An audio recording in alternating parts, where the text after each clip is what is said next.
I hereby call the special meeting of September 16th, 2025 to order. Will the clerk please call the roll? Mayor Beck. Here. Vice Mayor Crawford. Here. Mayor Pro Tem Finn. Here. Councilmember Edwards is absent. Councilmember Stokes. Here. Councilmember Dunn is absent. Councilmember Bullock. Here. Mayor, you have a quorum. Thank you. Do I have our only item on the agenda today is to call executive session. Do I have a motion to enter into executive session? Move to approve. Second.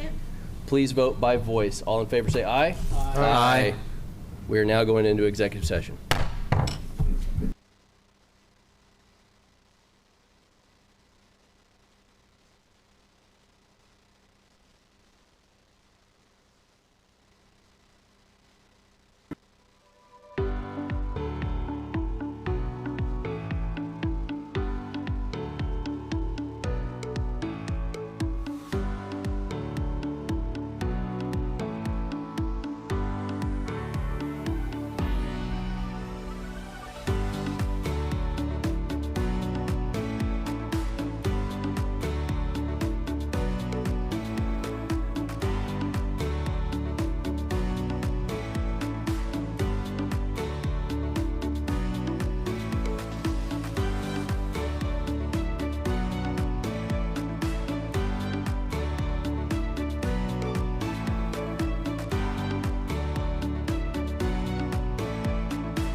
I hereby call the September 16th, 2025 study session to order. Will the clerk please note the roll? The first item on the agenda for today is the code amendment update pertaining to the state's recent passage of House Bill 2721. For that presentation, I will now turn it over to city staff. Go ahead, Chris. Okay. Good evening, Mayor and Council. Thank you for your time tonight. I know we have a big, important water discussion behind us, so I'll try to be as concise as possible as I move through it. In your packet, what I've provided is a copy of the House Bill 2721 that pertains to middle housing. I've also provided a copy of the briefing sheet, so you have that in your packet. And what we've attempted to do is really break that bill down into the actionable and understandable portions of that. So this bill, as you'll hear me talk about, is largely what I'll call preemptive, meaning the state has mandated a number of things that we have to implement in our zoning code. There's actually very little discretion that we have in terms of its implementation. So hopefully tonight, as I go through it, I can inform and answer any questions you might have, and if there will certainly be additional opportunities for questions and answering. We have several study sessions that are planned with the Planning and Zoning Commission, starting with this Thursday night. So just to start about the bill, a little bit of background here. During the 56th legislative session, 2024, there were several bills that were dropped that impacted housing and zoning. So this was fueled really by the perceptions that there's a lack of housing diversity throughout and affordability. So that's really what fueled that discussion. And so there were a number of really a lot of preemptive bills that were dropped. On the top of the screen, you can see 4 of those. The ones that are not highlighted. That was the accessory dwelling unit bill, the multifamily adaptive reuse, and so forth. So those were all had a implementation date of January 1st of 2025. So you'll recall last year we worked on those and got those in place before the deadline. This bill was also passed during that time frame relating to middle housing, with the requirement that it has to be in place by January 1st, 2026, or there is a penalty provision that I'll talk with you all about. Just to let you know, we're right on schedule in terms of having the draft language or having the ordinance to you by the end of the year. So the first question that might come up is, what is middle housing? And again, House Bill 2721, this was the primary sponsor was Representative Michael Carbone. It was signed by the governor May 21st, 2024. This was a largely bipartisan bill for the most part, but the idea was that there is this idea that there's a medium density housing type that is not being built, and the perception was that zoning codes throughout are overly restrictive. So if you look at the graphic here and you go from the continuum from the left to the right, left being your more traditional detached single family, as you go to the right it becomes more dense, and in the far right you have more of that downtown type of multifamily. So middle housing, as we'll talk about, that really satisfies that middle portion. It encompasses duplexes, triplexes, fourplexes, but really it's on the idea that it can be compatible in single family areas, but it doesn't go as far as being your traditional multi-story multifamily. And so the purpose of the bill was to really mandate cities and towns to be more expansive in the housing types that they permit. So what you see on the screen, I'm not going to read all the language there, but this is from the state. This is from the definition from the state about what middle housing is, and essentially, again, it's housing types compatible in scale, form, and character with single family, and it includes things that I've talked about, like anything from duplexes, triplexes, fourplexes, and townhomes. So as we've constructed the bill, or rather the draft language, we've certainly have reached out to other cities. There happens to be a model ordinance from the League of Cities and Towns that we've worked with them on, and understanding what their approach is to that. And let's talk about eligibility. So what is its impact on Peoria? So this bill applies to all cities within Arizona over 75,000 persons in population, cities like Peoria. And what it says in large part is that middle housing, that the housing types I've described, has to be a permitted use in 2 scenarios that I'll go over. Now, when we say permitted use in the bill, that means that we cannot require a public hearing. We cannot require a rezone or something to go to planning commission or council. We have to allow it as a matter of right in these circumstances. And so we would just confirm that the requirements are met through the site plan process or the preliminary plat process, whatever it is. So the first scenario is, it says that we have to allow middle housing in all lots zoned for single family residential within a 1 mile radius of these, the central business district. So CBD, or central business district, that's a term that really means it's where you have a concentration of people, goods, and services, right? It's generally seen as your focal point in your community. Well, it so happens that we, as a community, we designated P83 as our central business district back in 2022. So what you're seeing on the screen here is you're seeing a map. You can kind of see P83 in the middle. And what we've attempted to do is show a 1 mile radius around the CBD. So in purple, that's Glendale. There's some areas that are hatched out south of the Skunk Creek. That's County Islands. It wouldn't apply there. So really, it's all the areas that are in yellow or light red. Those are areas that are zoned single family today. And so in this scenario, I would say we have a very limited exposure, because if you look at all those specific properties, I think most of them, if not all, are already developed, right? They're already developed for single family housing. Now, it is possible that somebody could demolish their single family house that's zoned single family and put a permit in to do a duplex. That would be within their right to do that.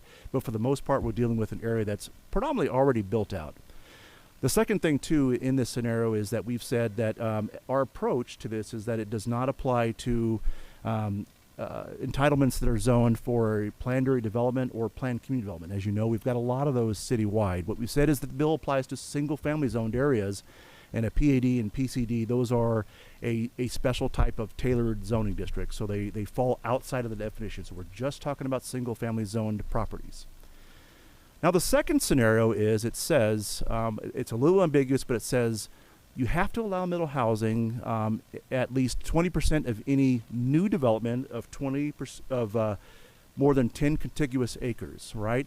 And so in that provision, the first question might be 20% of what? 20% of the units? 20% of the land area within that 10 acres? And so the way that we and many other cities have interpreted that to mean is that we're looking at land area, not unit count.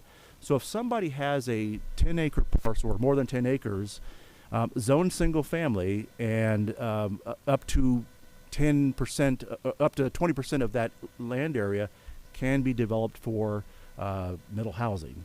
Now, the reality is, when you think about lands zoned throughout the city, there's some other things I'll talk about, but most lands are already either developed or they're zoned as a PAD, PCD. We have very few areas that are zoned strictly single-family residential. So this would have its probably biggest impact if a parcel over 10 acres was newly zoned to be single-family, or that's where it would have an impact. But most areas that are vacant, as you know, in North Peoria, those are state lands, and we are in the process of working with them on a different type of zoning district within those areas.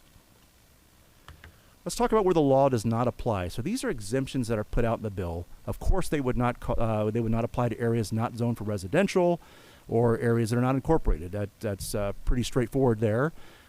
If an area is not served by sewer or water, they would not apply to those areas. They would also not apply to areas that lack urban services. So that's an undefined term, and we have said in our way we've approached it is, we've said if it lacks refuse service or electrical utility service, it lacks urban services, so it would not qualify for that provision to have middle housing. And here's the big one too. If it falls within land within the vicinity of a military or public airport per state statute. Now, there's a definition of that in state statute, and as it applies to Luke Air Force Base, what it says is, when you look at the main runway, if you go 10 miles to the north, west, and south, and then 4 miles to the east, that area collectively is what they call land within the vicinity of a military airport. So I know it's probably hard to see on the screen, but you can kind of see that dotted line. It actually encompasses most of southern Peoria. So what that means is that this bill, regardless of how it's written, would not apply to those areas that are within land within a vicinity of a military airport. Okay, and as you can see, that includes old town, downtown, lands that are to the east and of that boundary are largely developed as we know it.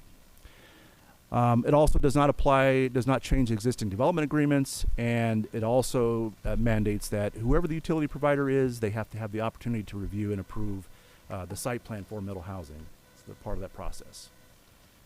Of course, there's a number of preemptions too, right? What can we not regulate as part of this bill? So we can't be more restrictive than what's required in similar single-family zones. So the whole idea is that the bill wants us to treat this housing type similarly that we treat single-family development.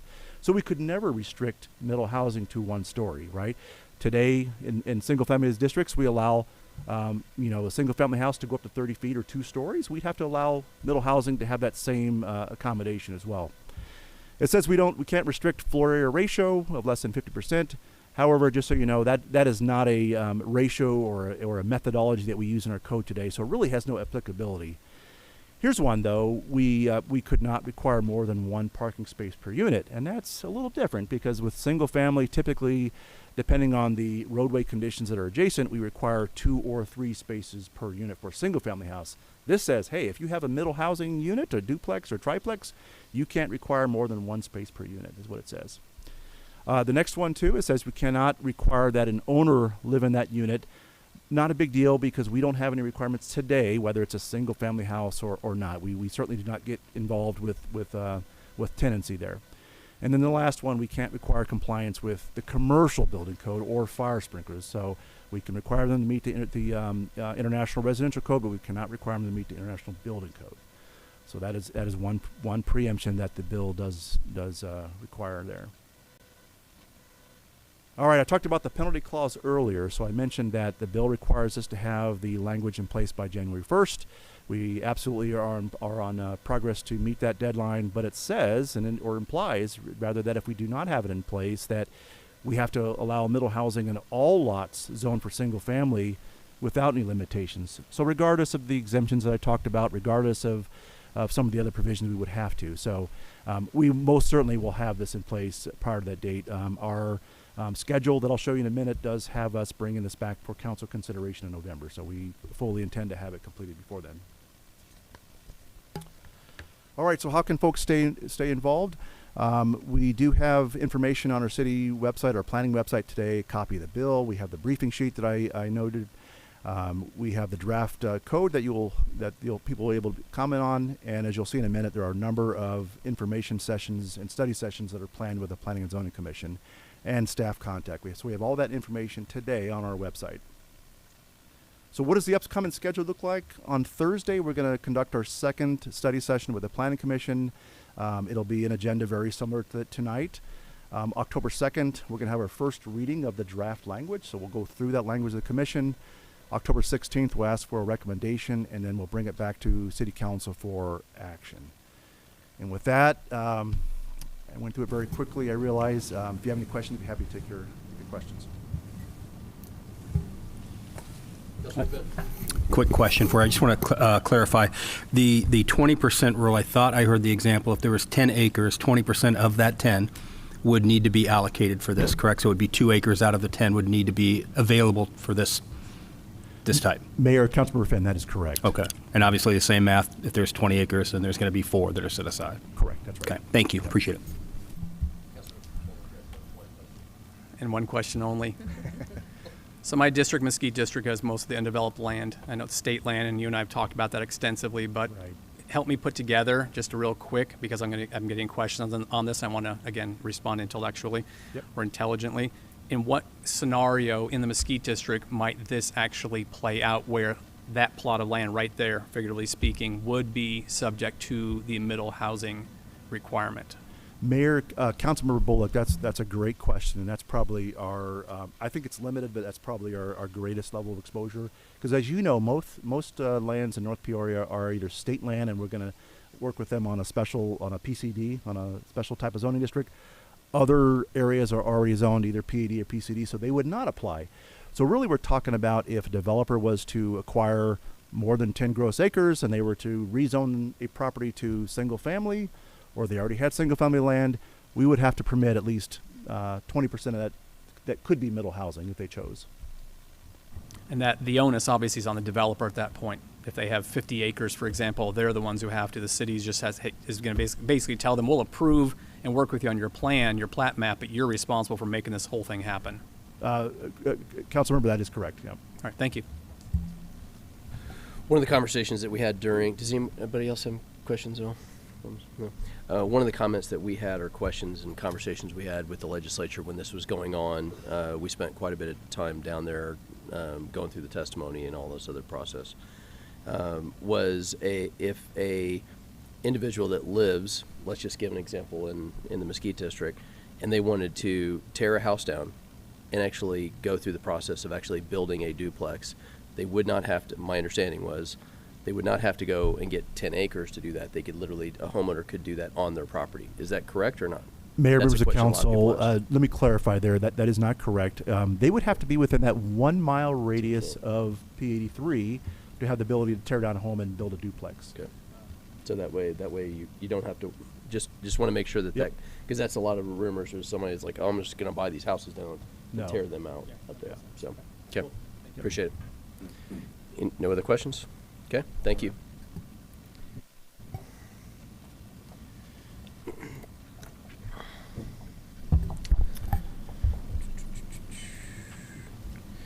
Next item on the agenda is study session is an update on integrated water master plan. For the presentation, I will turn it over to the water boys. I'm not going to try to top that. You water boys, take it away. Good evening, Mayor and Council. Kevin Burke, one of the deputy city managers, privileged working with the Water Services Department. We actually have two presentations tonight. One is on probably my favorite acronym in municipal government, the IWUMP, the Integrated Water Utility Master Plan. I just like saying IWUMP, so I'll choose that. But we got about 10 minutes on that, and then the second presentation will be on the advanced water purification, and that probably about 20 minutes of presentation on that to get through.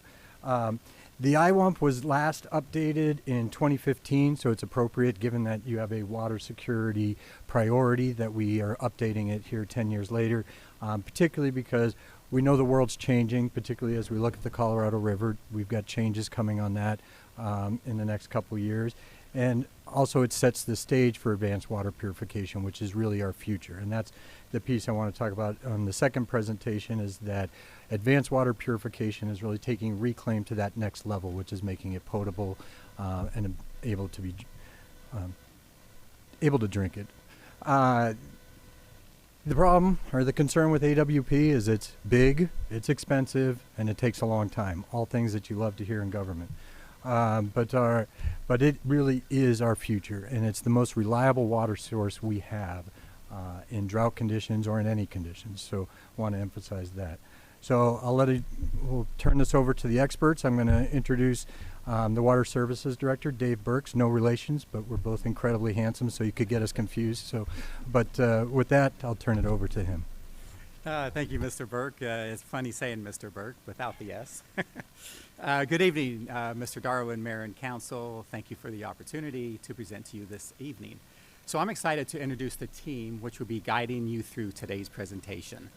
Daniel Keel, our Deputy Director, and Mr. Brett Fleck, right next to me, our Water Resources Manager, will be representing on behalf of Water Services. We have a group of professionals who know more about pipes, pumps, and purification. I lost my train of thought. Than most people want to know. They continuously work behind the scenes to make sure water keeps flowing safely and sustainably, whether it's from your tap or back into the environment. Today, they'll be walking us through the IWUMP, which is the Integrated Water Utility Master Plan.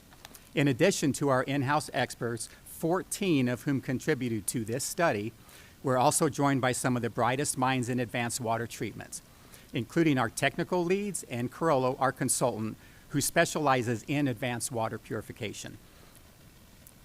Together, they'll help unpack the science and strategy behind transforming yesterday's water into tomorrow's resource. No magic tricks, just solid engineering and planning. So sit back, stay hydrated, and enjoy what we hope is a clear and engaging look at the future of water services. Take it away, Daniel. Okay, thank you, Dave, and good evening, Mayor and Council. The Integrated Water Utility Master Plan, otherwise known as the IWUMP, is a document that is prepared by the Water Services Department every 7 to 10 years or so. It provides a foundation for ensuring a robust and efficient water and wastewater system for our residents. The previous plan was dated in 2015, as Kevin mentioned, with this new plan becoming effective upon council adoption at a later meeting this fall. The plan was prepared by consultants including Jacobs Engineering and Arizona Water Buffalo, who are both here tonight, with full guidance from city staff.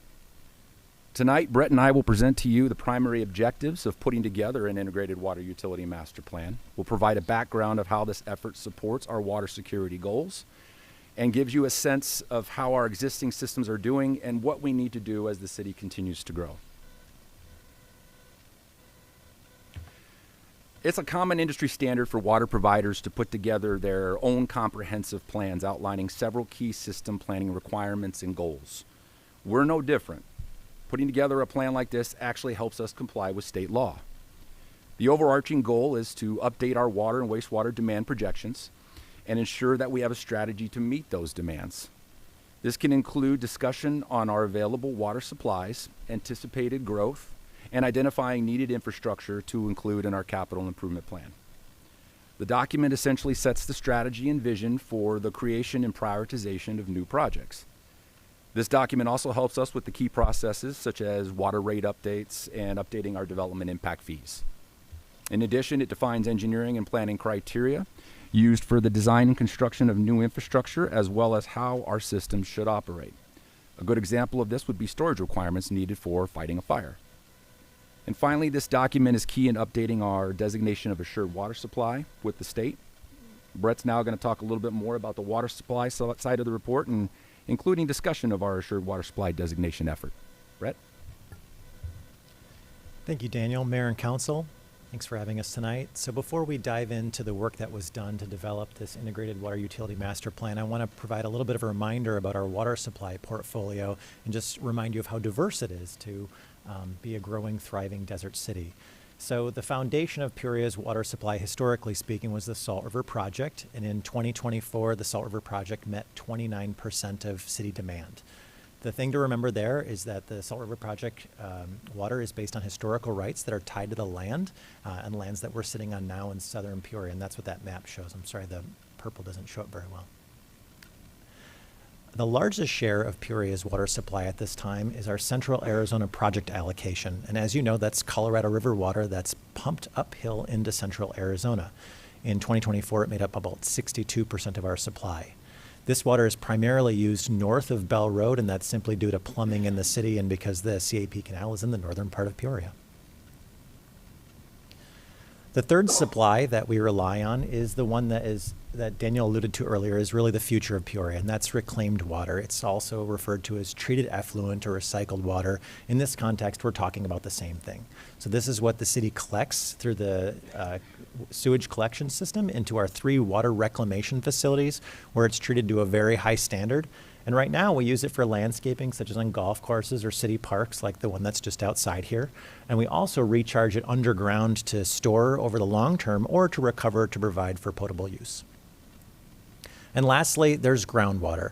Groundwater for the city of Peoria and for other entities in central Arizona is really the ultimate emergency backup. If you have a major drought and your surface water supplies don't meet your demand, you can rely on groundwater. But the key there is that it's finite and it replenishes very slowly. So effectively, once you use it, it's gone. So we take good care of our groundwater supplies. So now let's get to the Integrated Water Utility Master Plan, where it all really gets started. So when you're doing water planning, you really start with a water demand projection, because if you don't know what your demand is, you don't know how big your pipes need to be, how big your treatment plants need to be, how much revenue you need to raise, et cetera. So in this case, the water demand projection covered a 30-year period. That's 2022 to 2052. We did 3 scenarios. There was a low demand, a baseline, which we'll talk about tonight, and a high demand scenario. Regarding spatial resolution, a common misconception is that when we do these plans that we're looking at lot by lot basis. People say, well, what do you have planned for this particular parcel? In this case, we're using the Maricopa Association of Governments traffic analysis zones. So if you look at that map on the right and you see those differently shaped areas, that's the level of detail or the spatial resolution that we plan at. So we don't go down to the parcel. Water demand projections over that 30-year period assume a 10% increase in indoor efficiency so that we continue replacing shower heads, toilets, fixtures, and things like that with more efficient fixtures. We don't assume any outdoor efficiency, and some people say, well, you're converting grass to xeriscape and things like that. And that's true, and we're doing a very good job at that. But we're also projecting that a warmer climate will result in overall increases outdoors. So at this point, contextually, we're assuming those to offset each other. The demand projection that we have here, as Daniel said earlier, was used with our 100-year designation of assured water supply application, and that's just ensuring that what we're planning for internally for our infrastructure matches what we're planning for at a state level from our resource perspective. And lastly, I want to ensure our residents that we are planning for large water users in the Vistancia Commercial Core and the Peoria Innovation Core. So when entities like Amcor come to town, that's not a surprise to anyone. We've been planning for that in our water plans so that we know that we can take care of them. So the key takeaways here are that demand under that baseline scenario is projected to approximately double between now and 2052. Of course, the pace of growth and the water availability will be key variables.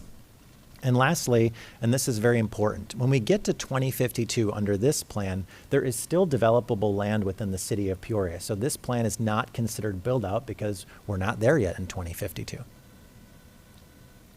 So now that we've established a baseline of our water demand projection, we need to tie that with the supply.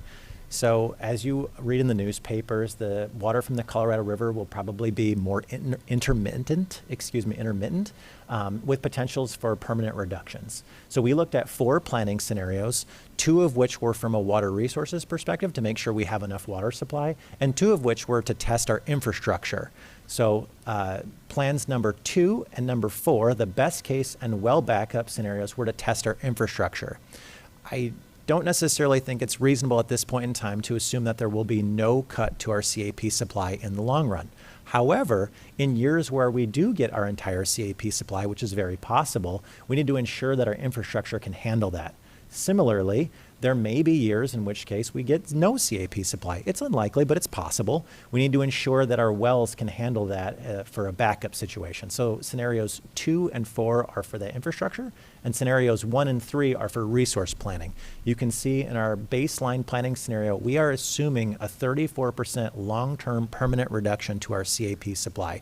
So when we talk about being able to meet those demand projections, we have built in a 34% reduction to our CAP supply.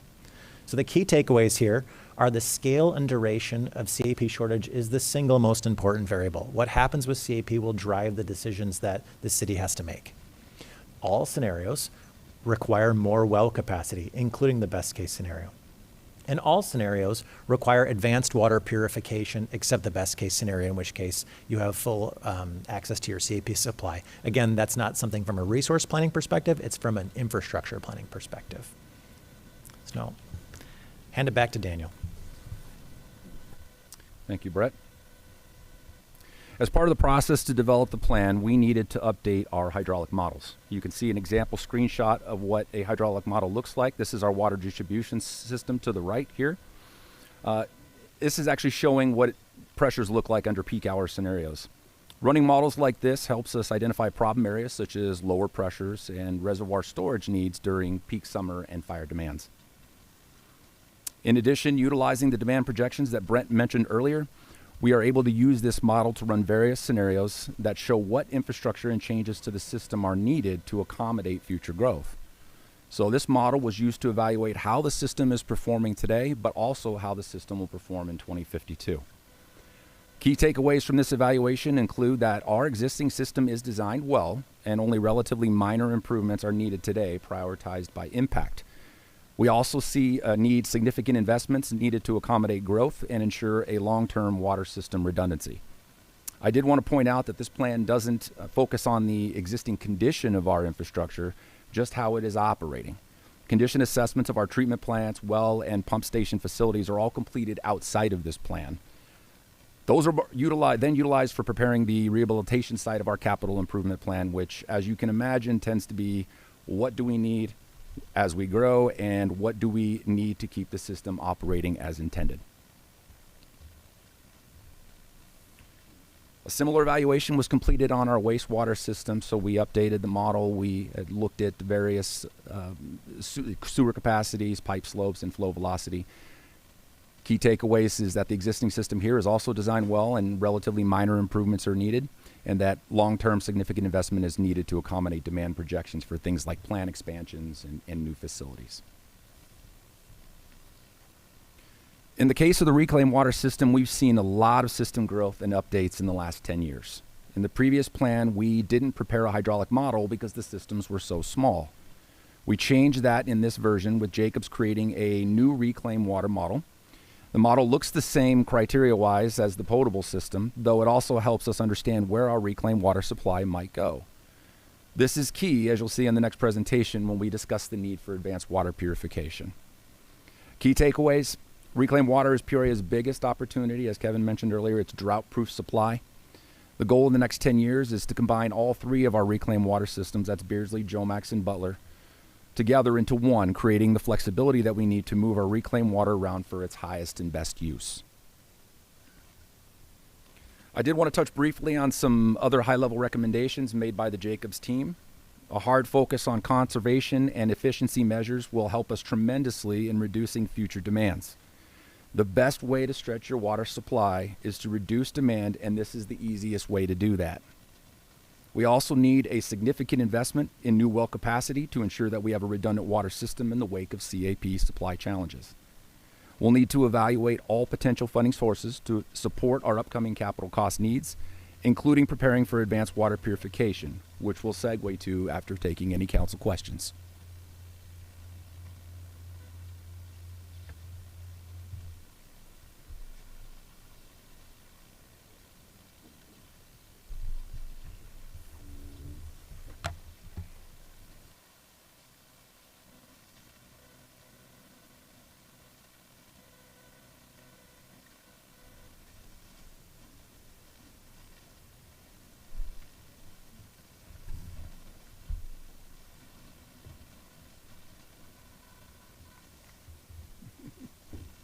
Nothing yet.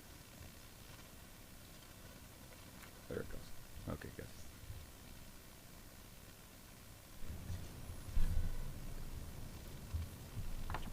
good. Okay. After going through the I-1 process, we identified a clear need for advanced water purification, or AWP, and we decided it was time to study how we could implement this technology in Peoria. We hired Corollo engineers, who has significant experience in this area, to provide us the foundation and roadmap to AWP in our future. With that, I'd like to introduce Eric McCleskey with Corollo Engineers to present to you the need, process, and results of our study. Thanks, Daniel. Good evening, Mayor and council members. Appreciate the opportunity to be here and to share with you the work that we did on this advanced water purification feasibility study with the city's water services team. This was a project that we started about a year ago and then worked through about 6 to 9 months of work and wrapped it up early this year. So the agenda for tonight, if we can. Just 1 second, we got technical difficulties.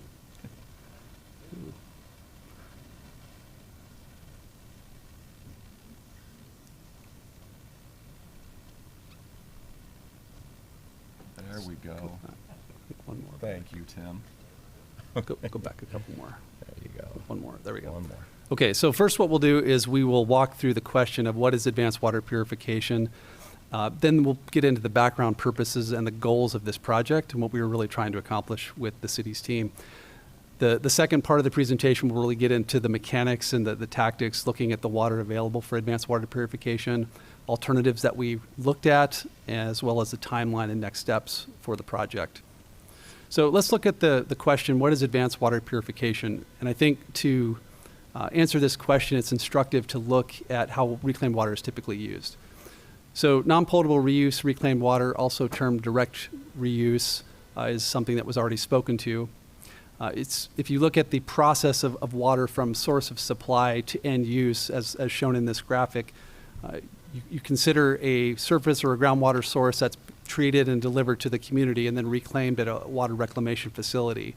The end use, the typical end use for reclaimed water that's been done for many, many years is to use that water for non-potable irrigation, such as golf courses, filling lakes in neighborhoods. Paloma Park, the example in North Peoria that's also shown on this slide, that water is delivered to the lake from the Beardsley Water Reclamation Facility. The water is used to irrigate the fields there, and it's a great way to reduce potable demand on a system that does not require potable water. Recharge and recovery was also spoken to. This is another way that you can use reclaimed water. And the primary difference here is if you look at the schematic towards the end use and how is that water coming out of the wastewater treatment facility. Recharge and recovery involves taking that water and putting it back in the ground, either through basins or wells. Peoria has both. The picture shown here is the Beardsley Water Reclamation Facility. There are basins there that take the recharge from the reclaimed water. That water then goes into the aquifer through the environment. The Butler Water Reclamation Facility also has an ASR well, stands for Aquifer and Storage and Recovery. So that water is injected through that well into the ground, can be later recovered as a potable source through the city's many potable recovery wells.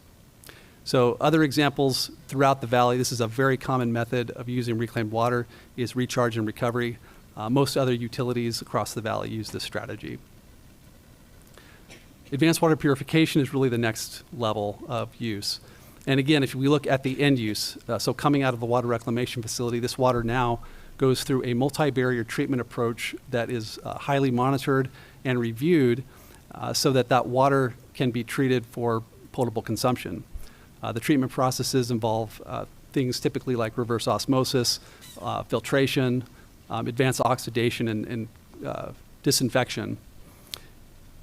The advanced water treatment facility differs from the recharge and recovery strategy in that once that water is treated, it can then be sent back into the potable supply. And there's multiple ways you can do that. You can bring it in and blend it. You can take it in after, you can blend it with your potable water treated from your drinking water facility. It's not something that's done in Arizona yet, but there are utilities that are looking at doing it.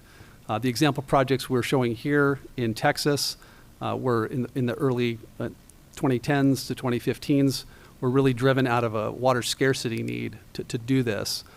The Advanced Water Purification Facility that's in El Paso, Texas is going to be the largest direct-to-distribution advanced water purification facility in the United States.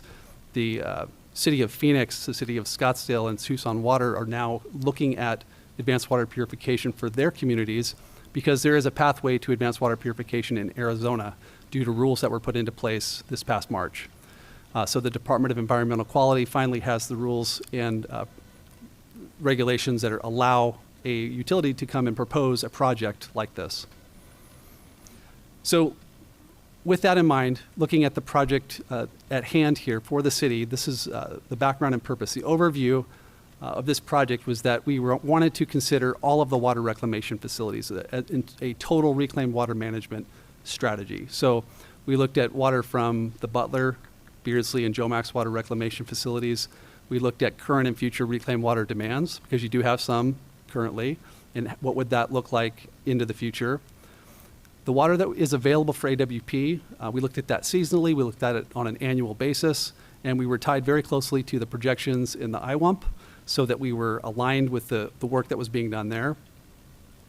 We did consider the existing reclaimed water infrastructure and what was planned in the system, as well as the current recharge efforts and the ways that the city is using reclaimed water today, recognizing that as you move towards different strategies, it's not like you're flipping a switch and you stop one thing to start another, that there's a transition period going from one strategy to the next. And finally, we wanted to look at what's best for the city. Is it best to have a centralized location? Is it best to have multiple advanced water purification facilities throughout? These were great ideas that were thought about, but we didn't really know the answer to those until we engaged in this project, and that was one of the primary purposes of the project. This graphic really walks through the process that we took in this purification feasibility study. So the first thing that we did was we got together with city staff and we had some brainstorming sessions where we came up with 18 initial alternatives. And no idea was a bad idea. These were like just anything you can think of. What are the things that the city could do with reclaimed water? Using a set of criteria, we looked at non-cost criteria and some of the values that the city has in terms of keeping the water renewable and keeping it within the city and keeping the control of the water. We were able to screen that down to 5 alternatives to carry forward into a more detailed analysis. That detailed analysis included actually looking at water quality and quantity so that we could actually develop treatment trains, process flow diagrams, and that's technical terms for looking at what are the actual treatment requirements for this water that's being generated in the city so that we could understand what are all the impacts, what are the levels of treatment that would be required, costs, and all of those things. We evaluated capacity of systems. We looked at where would that water go once it was treated into your distribution system. And we looked at multiple points of delivery. Really, it was a holistic look at the water management strategy. So how does the reclaimed water treated at an advanced water purification feasibility or advanced water purification facility fit into the city's overall strategy? And then finally, we developed a timeline in an implementation plan that really lays out the next steps that would be before the city as you move forward in the next steps here. So some of the goals that were important around this is that there were guiding principles that were really tied to the same thoughts that were used in the IWUMP. We wanted a total reclaimed water management solution. We're not looking at this in parts, but we had to look at what would be an option or options that would allow the city to use all of the reclaimed water that is available. We did want to have strategies that were feasible and scalable so that we could, that the city could continue to recharge and recover reclaimed water and get the full benefit of all the reclaimed water resources that are available to you as you transition to other strategies. We also wanted to look at partnerships. It's possible, and we know that there are other communities are looking at doing the same thing, and there could be mutually beneficial solutions, partnering with others to provide economies of scale and to provide just the ability to work together and to meet the needs of both communities. But water security is sort of the last piece of this. We just want to reemphasize, reclaimed water is drought-proof. It's the most reliable source that you will have, as people always are going to be flushing toilets. That water is always going to be available, and it's very important to keep that in mind. It's a very reliable source, and so as you think about what that means in terms of the city's potential to continue to grow and flourish, it's a very important part. So water security played a key thread in this whole study. So let's look first at the water available for advanced water purification. So again, we looked at phasing this. We looked at like a 10-year window, 2035, and we looked at build-out. And build-out was defined as sort of full development of the city. We aligned that with the assumptions in the Integrated Water Utility Master Plan. Phase one, the estimate of the demand or the flow available for advanced water purification was just under 11 million gallons per day.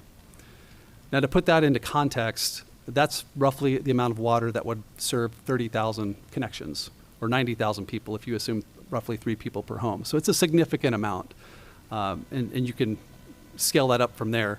So there's a lot of water available that we believe that could be used to continue in this strategy. So the alternatives that we looked at, let's, so alternative, there were kind of 2 schools of thought. There's the first alternative was thinking about partnering with the city of Phoenix, that has been working on for the last several years, a new regional advanced water purification facility out of the 91st Avenue wastewater treatment plant. They're looking at that with the sub-regional operating group partners. That includes Mesa, Tempe, Scottsdale, Glendale, City of Phoenix, and Scottsdale, as well as others that could potentially get flow to that facility. And Peoria is one that could get flow to that facility through existing infrastructure. The other alternative was looking at a new advanced water purification facility or facilities within the city. And ultimately, alternative 2 was selected as the preferred approach, primarily because it maintains full control of that resource within the city, which is a key important thing. It allows you to control not only the resource, but as well as the costs and things that you're going to need to be thinking about as you move forward into new strategies. This graphic shows you an example of the detail that we looked at. What this is an aerial photo of the Beardsley Water Reclamation Facility. It's one of the alternatives that we looked at. You can see on the photographs existing buildings, and you can see basins. That's all part of the existing water reclamation facility. The little call-outs and things that are labeled there are facilities and pieces of infrastructure that are required for advanced water purification. So the intent here was to confirm that we could fit the equipment on the site, and that was why we had to go into the detail that we did with looking at water quality and actually looking at the treatment processes and what would be required so that we could size things to fit and to see where they would fit. And they will fit on this site. We looked at some other options. I think there's one more click on this one. So a new facility at a greenfield site, just meaning a brand new site in northern Peoria, could also be something that could be looked at and considered. But it would just be about rearranging the facility. Maybe jump back to that. So one of the benefits here is that this would sort of build a water campus of sorts at Beardsley. It would allow you to have your wastewater reclamation and treatment, your advanced water purification, and it would provide a point of distribution of the purified water in northern Peoria where that water is needed, because that's where the CAP water is delivered primarily to the north part of the city, and this would allow you to have a source of supply that's in the north. So as we look at the key decisions and implementation timeline, let's look at this roadmap graphic.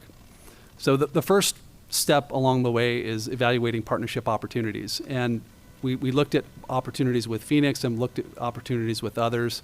Ultimately, there still are opportunities there, but ultimately we went to the approach where the city was going to maintain that control within the city. The next question was centralized or decentralized, and this means either one centralized facility or you have multiple advanced water purification facilities throughout the city. And as Daniel mentioned, the single advanced water purification facility was selected. It allows you to bring your water from all of your treatment facilities to one location, have a common point of distribution, and provides a sense of some economy of scale by having one large facility to manage all of your flows versus multiple facilities. And then kind of selecting the final facility is about location. Where would this be? It could be at Beardsley, it could be at a new site. And the next step there would be really to kind of get into the details of selecting the site and getting into more detail about requirements and specific to the alternative selected.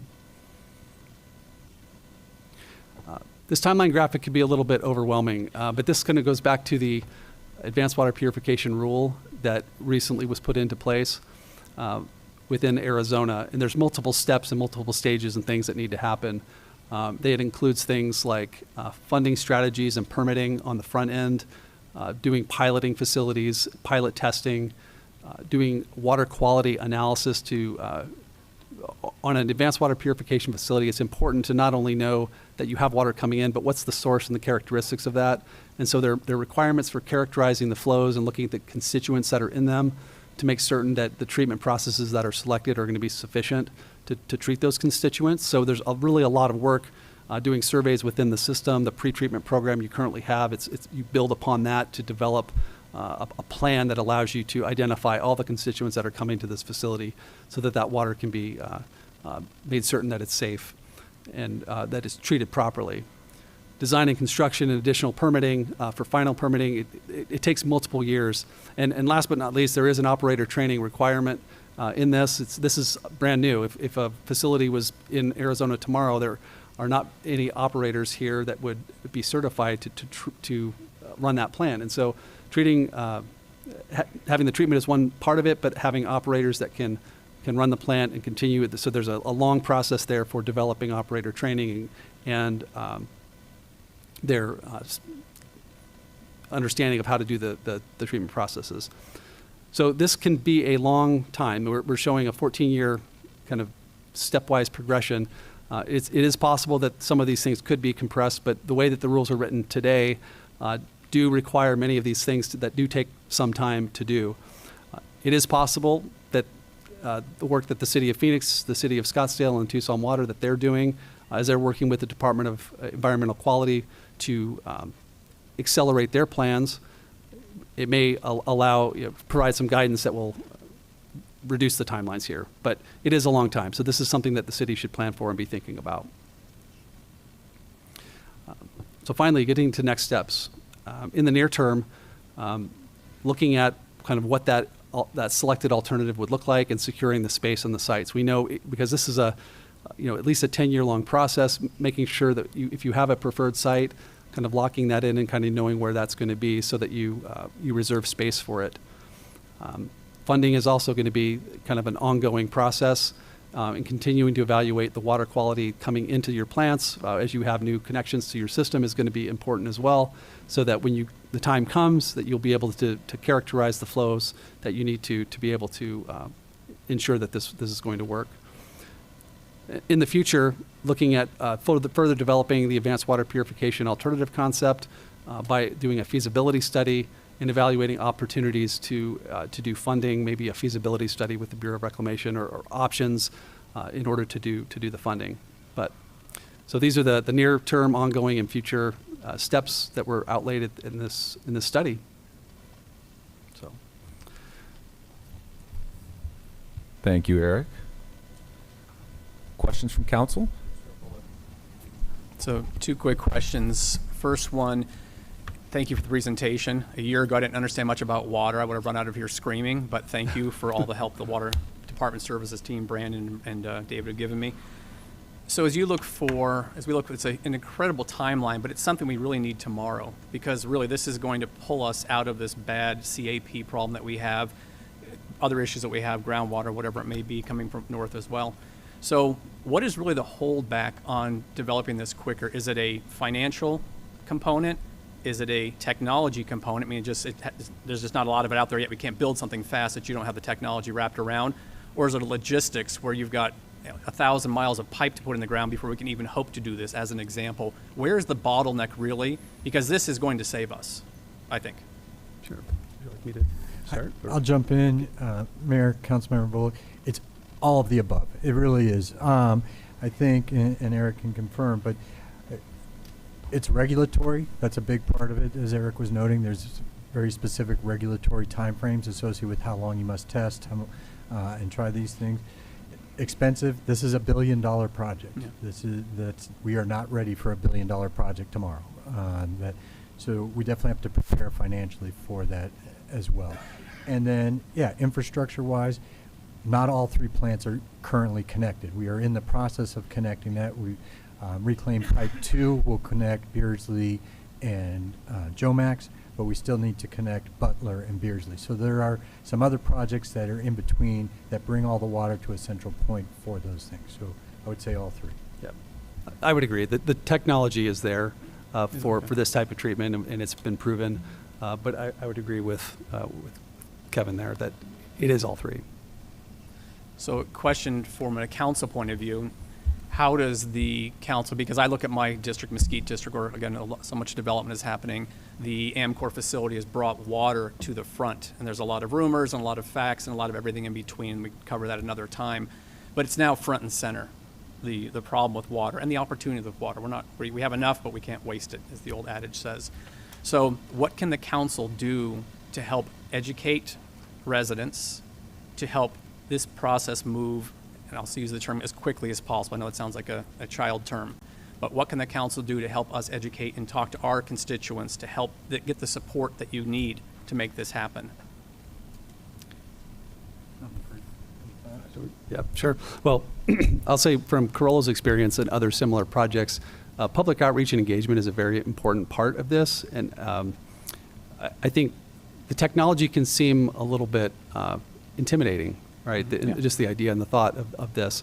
But it is safe, and what we found is when we've taken demonstration facilities, there have been several, we brought people to see the technology. When they can see it working and we explain how it works, that it really can change opinions. And I know that the Department of Environmental Quality did some surveys in the last couple of years to kind of gauge the public sentiment around this concept, and the results were very favorable in those surveys.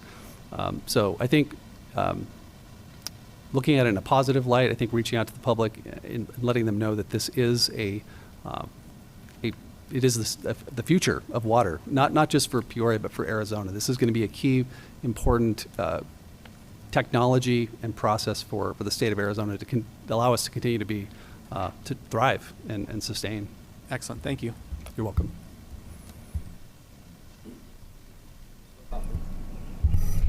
Just one quick question. So does a certification for an operator take 6 to 7 years, or is it 6 to 7 years for the various levels of certification? Vice Mayor, let me clarify that comment. Yeah, because on the timeline, it could appear that it could take that long. That's not the case. The intent was to show that that process could happen during that time period while the other elements were in place. It would not take that long, and there's some discussion around reciprocity for certifications that are in California and other states that would allow Arizona operators to achieve that certification quicker. The challenge is, to be certified, they have to be able to actually operate an advanced water purification facility, and the pilot testing can count, but you have to build it before they can have the experience with it. And so there's a little bit of a sequencing challenge with that, but it would not take that long. Okay. Thank you for your presentation. Thank you. There being no further business, I hereby declare the study session adjourned. It is 6:10. We will take a 10-minute break.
Good evening and welcome to Peoria City Council meeting. I hereby call the meeting of September 16th, 2025 to order.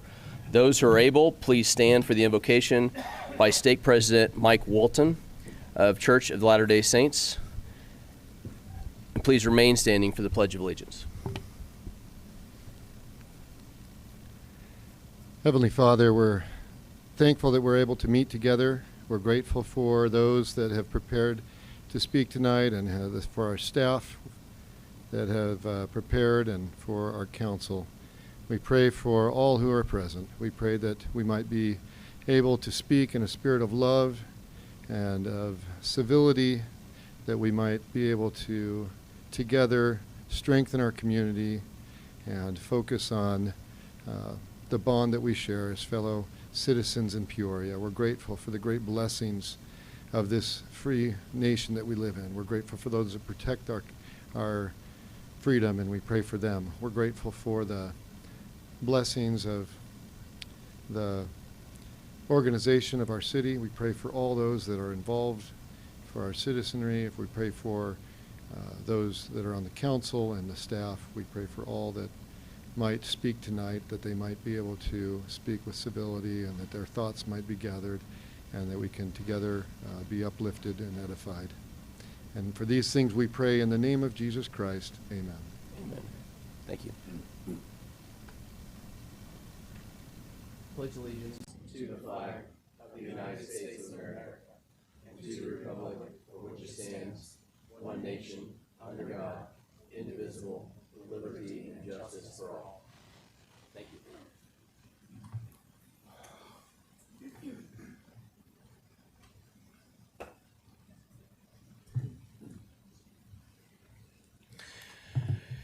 If anyone would like to address the council about a matter at this, please submit a speaker request form at this time. It will be found at the entrance, and you can bring it to the clerk. We've already gone through. Next, we're going to do presentations of youth liaison service awards for our outgoing members, Manya and Sarah. And to present those awards, I now recognize. Sorry, sir, could you do the roll call first? Oh, we already had that. You want to do it again? Yeah, because okay. Supposed to be on the phone. No worries. All right. So we will do another roll call then because of that. All right. So please call the roll. Mayor Beck? Here. Vice Mayor Crawford? Here. Mayor Pro Tem Finn? Here. Councilmember Stokes? Here. Councilmember Dunn? Here. Councilmember Bullock? Here. Council Youth Liaison Felicia Hawley? Yeah. Makes sense. Oh, not yet. I'm ahead of myself. Council Youth Annika Navgari. Mayor Beck, you have a quorum. All right. Thank you very much. Next, we're going to present Youth Liaison Service Awards for outgoing members, Manya and Sarah. To present this award, I now recognize Brian Carrico from our Neighborhood Services Department.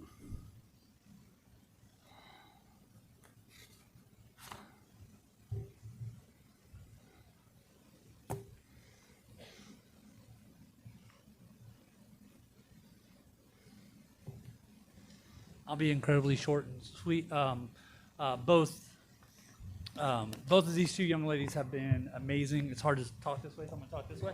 Both these young ladies have been absolutely amazing over this last year, serving as youth council liaisons and representing the youth of Peoria in an incredible way.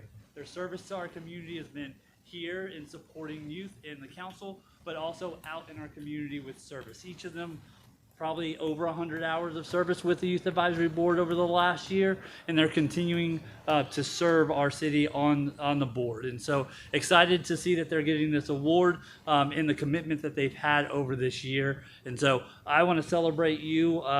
Getting to know you through this work over the last few years has been incredible, and I thank you for your service.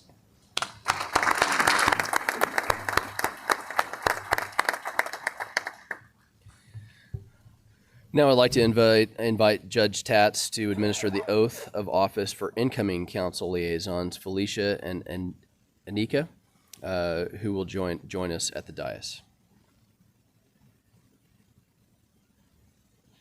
Good evening. Please raise your right hand and repeat after me. I state your name. I, Felicia, do solemnly swear. do solemnly swear that I will support the Constitution of the United States that I will support the Constitution of the United States and the Constitution and laws of the state of Arizona, and the Constitution and laws of the state of Arizona, that I will bear true faith and allegiance to the same that I will bear true faith and allegiance to the same, and defend them against all enemies, and defend them against all enemies, foreign and domestic, foreign and domestic, and that I will faithfully and impartially that I will faithfully and impartially discharge the duties of Council Youth Liaison discharge the duties of council youth liaison in the city of Peoria, in the city of Peoria, according to the best of my abilities. according to the best of my abilities. So help me God. So help me God. Congratulations.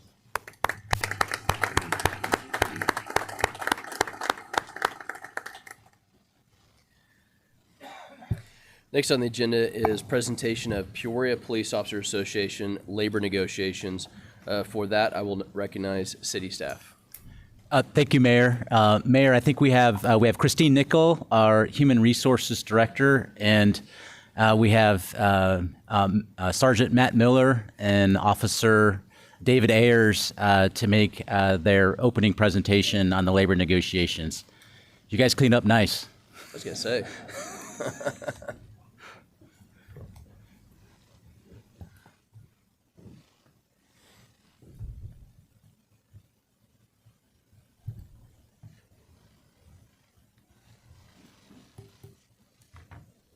Good evening, Mayor and Council, and thank you, Mr. Darwin. Joining me this evening, as Mr. Darwin mentioned, is Detective David Ayers, PPOA President, and Sergeant Matthew Miller of COPS. The presentation this evening will consist of 3 parts. We will provide a brief overview of the labor group's presentation. We will talk about the meet and confer process, the city and the labor group's interests, and then briefly we will touch on next steps. The chart you see in front of you represents each of the existing labor groups within the city of Peoria.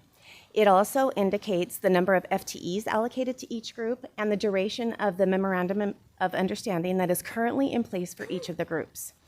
If you just focus on the top half of the screen, you will see that between PPOA and COPS, we have over 200 FTEs that are covered by these groups, and that the memorandum of understanding will be expiring at the end of this fiscal year, which is June 30th, 2026. Next, I will turn it over to the labor groups to share their information. Gentlemen. Mr. Mayor, Council, City Management, thank you for letting us be here tonight to speak with you. Mr. Mayor, Council, and City Management, thank you for letting us be here tonight to speak with you.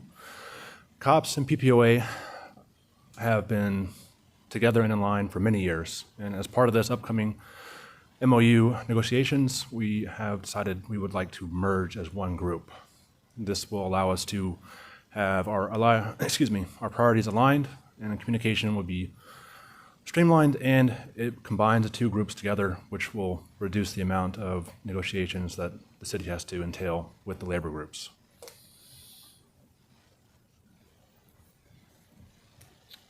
You will see, sorry about that.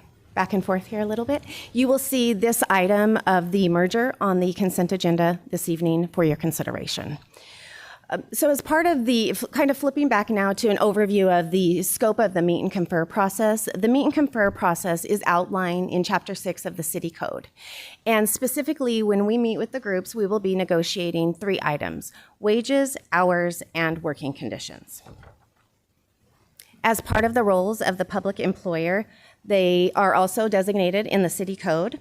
And in a nutshell, the City Council provides guidance to staff, and in turn, the staff as the negotiators meet with the labor groups, and we negotiate ways to meet the interest and priorities of all the parties.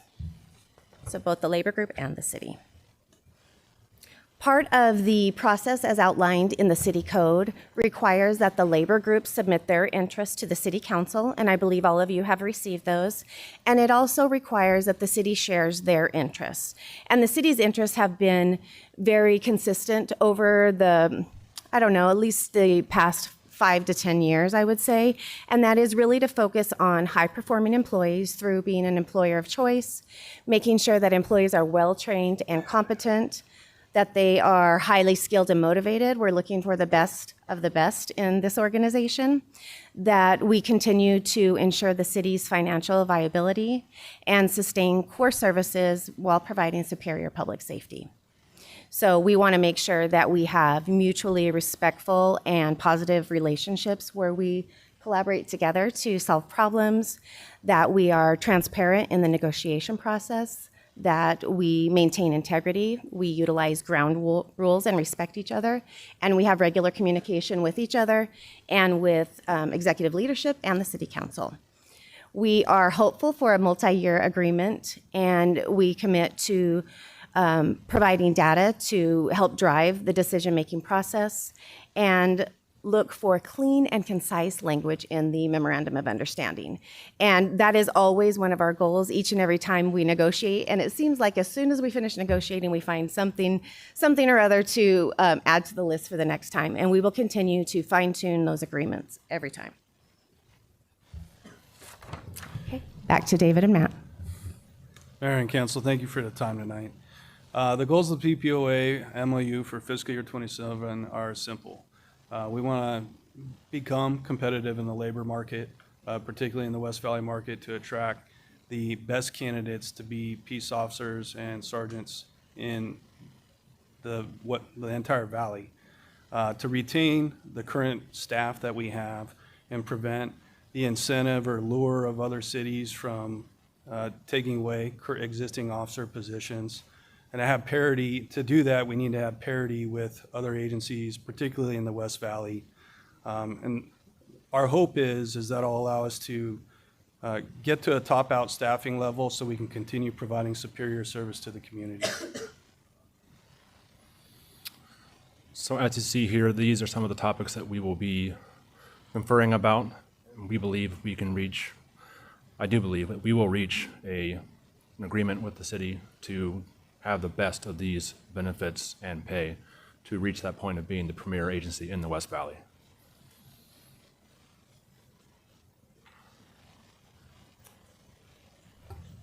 The negotiating team will be made up of David Ayers, Matt Miller, Dan Stipp, and Mike Wadsworth for PPOA and COPS, and city staff, City Manager Henry Darwin, myself, Christine Nickel, the HR Director, Brianne Nelson, and Teresa Brenholt. Next steps. We are not going to waste any time. We have our first negotiation session on, that was a mouthful, on September 24th. And we will hopefully be bringing back for your consideration an agreement by December 16th or sooner.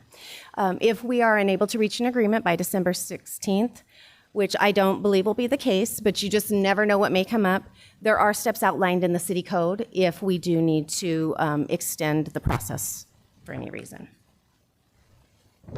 And with that, we are happy to answer questions from council. Kessler Bullock.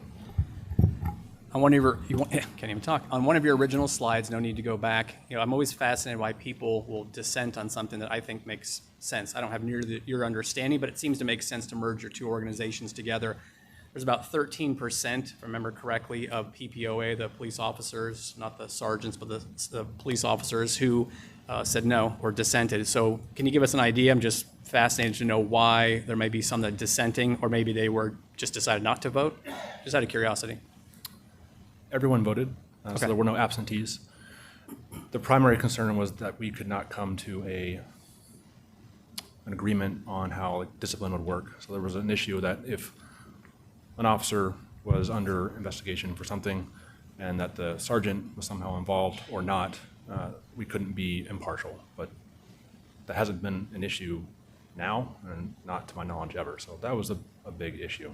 But I don't think we're going to. Okay, and that's actually, and you know that as well as I do, that's if you can quantify why somebody doesn't agree with something that you think makes sense, you're halfway to fixing it. At least it shows that you identified it, and you can hopefully then move to a resolution. So the next time a vote is taken, figuratively speaking, it's 100% on all sides. So, okay, I appreciate it. Just always interested in why people say no.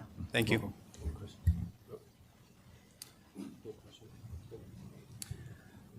City Manager Darwin. Yeah, I just wanted to thank David and Matt for being here this evening, but also to mention that I had been involved myself in the negotiations of the AFSCME MOU, the Firefighters Association MOU, and the current COPS MOU, and I will say that it was one of the most interesting and rewarding experiences I've had as a city manager. As you can imagine, in negotiations, we talk about all kinds of different things, most of which does not make its way into the MOU. So it really is an opportunity for me to hear firsthand and directly of the concerns and the issues that are being dealt with by our represented employees. So I look forward to working with the two of you in your new capacities as part of this negotiation. I guess we're going to get together next week. So we look forward to seeing you guys. Thanks. Awesome. Thank you. Thank you. Thank you. We will now move on to the regular meeting consent agenda. All items listed on the consent agenda are routine in nature and will be enacted by one motion unless a request for removal has been received for prior approval. Do I have a motion to approve the consent agenda? Mayor, I move we approve the consent agenda as stated. Second. So I have a first and a second. Please vote. Use your little buttons. Councilmember Dunn, how do you vote? I vote yes. And it passes 5-0. Thank you. Actually 6-0. I apologize. 6-0. We will now move on to the regular agenda to introduce new business. I now recognize City Manager Henry Darwin to introduce 13R.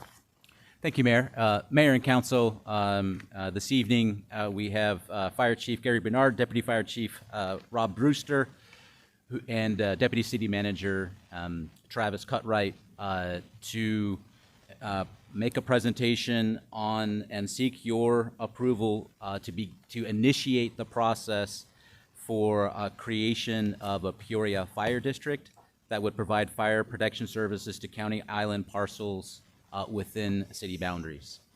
I don't know who's going to begin, but take it away. Thank you, Manager Darwin. Good evening, Mayor, Council.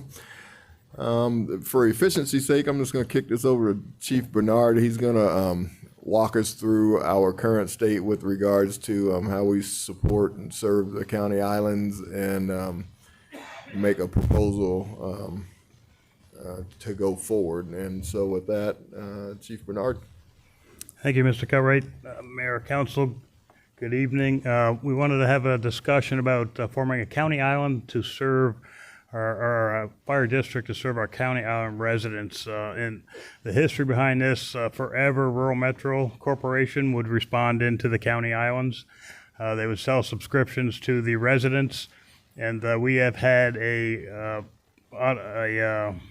mutual aid agreement with Rural Metro forever. So when they needed help, we would go assist them whenever we could, and then we would charge them for our vehicles that went to those calls. Right now, there's Rural Metro in there. There's Arizona Fire Medical Authority have sold subscriptions in there, have annexed people into their fire district. We have started selling fire subscriptions back in 2017 in the area, and there's residents in that area with no subscriptions at all. So part of this is that if we form the county island fire district, it's going to increase firefighter safety in our opinion. Right now, when we respond with Rural Metro, we have different tactics, we have different radios. Sometimes they hold on to the call for a little while until they find out what it is. So if it's a house fire, it's quite a bit bigger by the time we show up. If it's somebody having a medical emergency and they hold that call, that's not good for the resident. So we see this as a benefit to the whole system, because when this is formed and if it gets approved, the residents will receive the full complement of Peoria Fire Department skill set, which is fire suppression, medical, technical rescue, hazmat, and then they'll also have the full capacity of the automatic gauge system. So it's quite a good deal for them. We also think that we'll be able to get some cost recovery for the calls that we're going on now, because with AFMA, Arizona Fire Medical Authority, those subscribers are now in the automatic aid system. And in the automatic aid system, with the 29 cities that are part of that, the closest available resource goes to that call.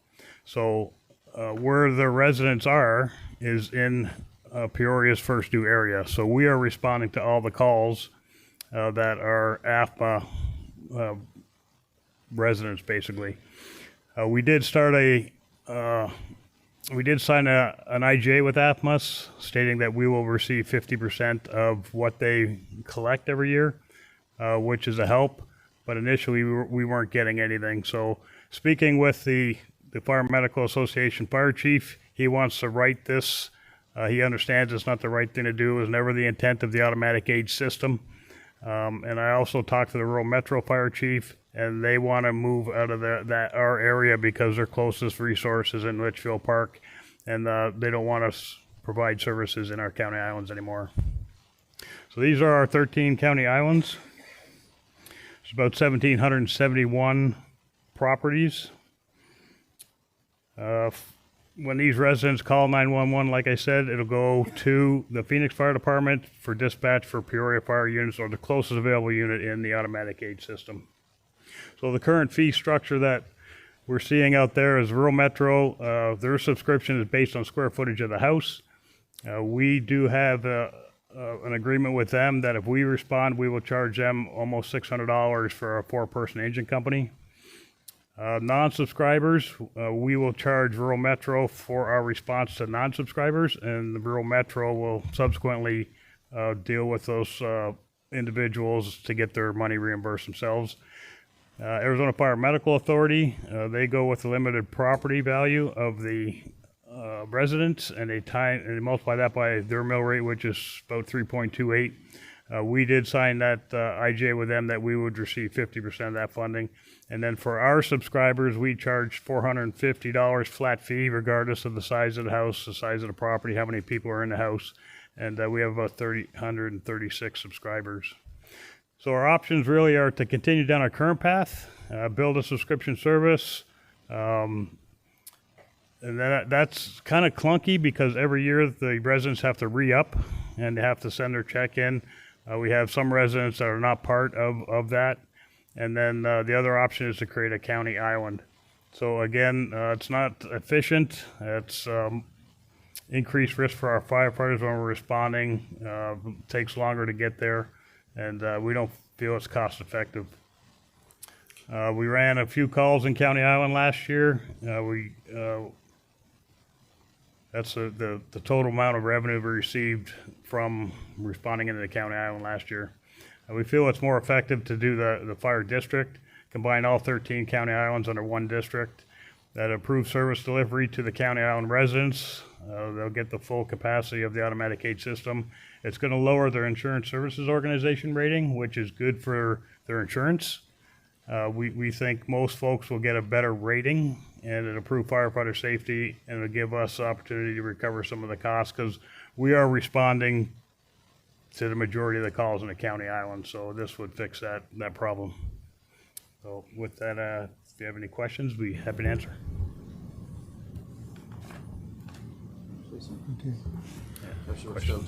Thank you, Chief. I have a question just to clarify for myself and kind of boil this down to a nutshell for our public as well. Yes. So essentially, for many years now, we have been taking the calls. Peoria Fire has been taking these calls to cover the fire needs out in these rural areas, in these county areas, county islands, as you call them. And so that's been without the benefit of having subscriptions or any type of being able to recoup those costs for our engines and our firefighters going out there, right? And so the end goal is if we can create these fire districts over these county islands is to be able to recover costs, be able to do the same thing we've been doing, not change anything, but just recover our costs and be able to get that revenue right. So that's basically the end goal, is just recover our costs. Mayor, Councilmember Stokes, that's correct. Okay. We are running the majority of the calls, if not all of them. And like I say, Rural Metro wants to get out of the area, and AFMA wants to leave also. And they're both in favor of us starting our own fire district to help take care of those fire districts within our city boundaries. Perfect. And a final question is if we're successful in being able to build these fire districts out of these county islands, will we be able to have the potential to expand, e.g. if around the areas of Lake Pleasant and places like that? Mayor Beck, Councilman Stokes, that's something we still need to research. I would think there'd be opportunities for that because it is Maricopa County Park and it's unincorporated. So that's something that we're actively looking at also. A good question. Thank you, Chief. You bet. Just two more clarifications, I apologize. Not at all. No increase to our existing staff and resources because we're already covering those to begin with. Mayor, Councilman Finn, that's correct. Okay, thank you. And direct impact to current citizens, current taxpayers in the city of Peoria. This would not impact them at all. This is only reaching into the county islands. Just wanted Mayor, to Councilman clarify Finn, that. that's correct. The folks in the county island will be will pay a fee based on the limited property value and multiplied by the mill rate, which will be decided by the council and mayor at a future date when we get through the whole process if we get that approved. Okay, I just want to make sure that was clear to the public. Thank you. Yep, thank you.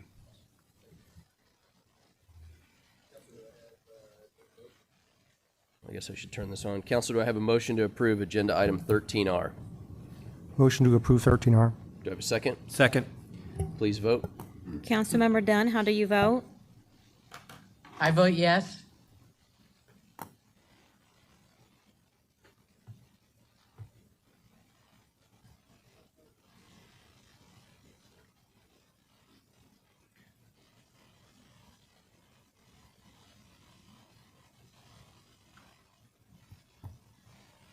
Screens went on. I was there for a second. And it passes 6-0. Thank you, gentlemen. Appreciate it. Now recognize City Manager Henry Darwin to introduce 14R.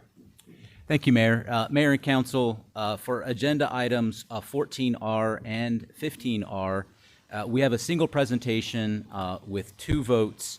The two votes are related to a minor general plan amendment and then a rezone associated with approximately 5 acres from convenience commercial C1 to multifamily residential. And the site that we're talking about, and Chris will get into this in more detail, is located at the northeast corner of 87th Avenue and Northern. I don't know if I mentioned this, but Chris Hawkes, our planning director, is going to make the presentation. Take it away, Chris. Great. All right, thank you, Mr. Darwin, and good evening again, Mayor and Council. So as Mr. Darwin mentioned, both items tonight, they pertain to a general plan amendment and a rezone. The site is depicted on the screen. It's on the lower right-hand corner, but it's approximately 5 gross acres in size, and it's about a half mile from Peoria Crossing. That's the development that is anchored by Target. The applicant tonight is Peter Koliopoulos from Circle West Architects on behalf of the landowner, Northern Avenue Properties. So, should the council take action to support the cases this evening, this would facilitate a proposed 72-unit multifamily community. More specifically, the two cases for consideration tonight, one is a general plan amendment, as we mentioned, one is a rezone. Now, the general plan and zoning, they're very different, but they work in alignment. So the general plan looks into the future and says, what should the disposition of the property be? It is not regulatory. Whereas the zoning establishes the allowed land uses and the development standards which guide a project. So tonight, the two actions we have, 14R, minor general plan amendment, that is to go from traditional residential, 2 to 5 units per acre, to urban residential, 12 plus units per acre. And then for the zoning part, it's to go from convenience commercial, or C1, to multifamily residential, or RM1. For greater context, this site is long and narrow. The length along 87th Avenue is approximately 1,200 feet, or nearly a quarter mile. It has a depth of about 165 feet. So when you think about the right-of-way adjustments that we would require as part of any development, it reduces the both frontages. It further exacerbates the long and narrow condition of the site. So the dimensions of the site certainly have implications for its disposition. It has limited frontage and visibility along Northern Avenue, and again, limited depth along 87th, which with the right-of-way take would be further reduced. Contextually, when you're looking at the site, to the north is a 300-foot overhead power line easement. SRP owns that property. To the east is the Brighton Charter School, and also further east to that is the Storage America Self-Storage. To the south is Northern Avenue, a limited access parkway, which is also our boundary with the city of Glendale, which is across Northern Avenue. To the west is a collector, 87th Avenue. To the west is Somerset Village, which is a single-family residential neighborhood. The site, when we look at the context, as I mentioned, it's about a half mile from a power center at Peoria Crossing. It's Northern and 87th is a arterial and collector intersection. There is not a signal there today, but however, as part of fiscal year 26, the traffic division will be doing a signal warrant analysis to determine in the future if a signal is warranted there. If it is, they would then program that into the capital improvement program.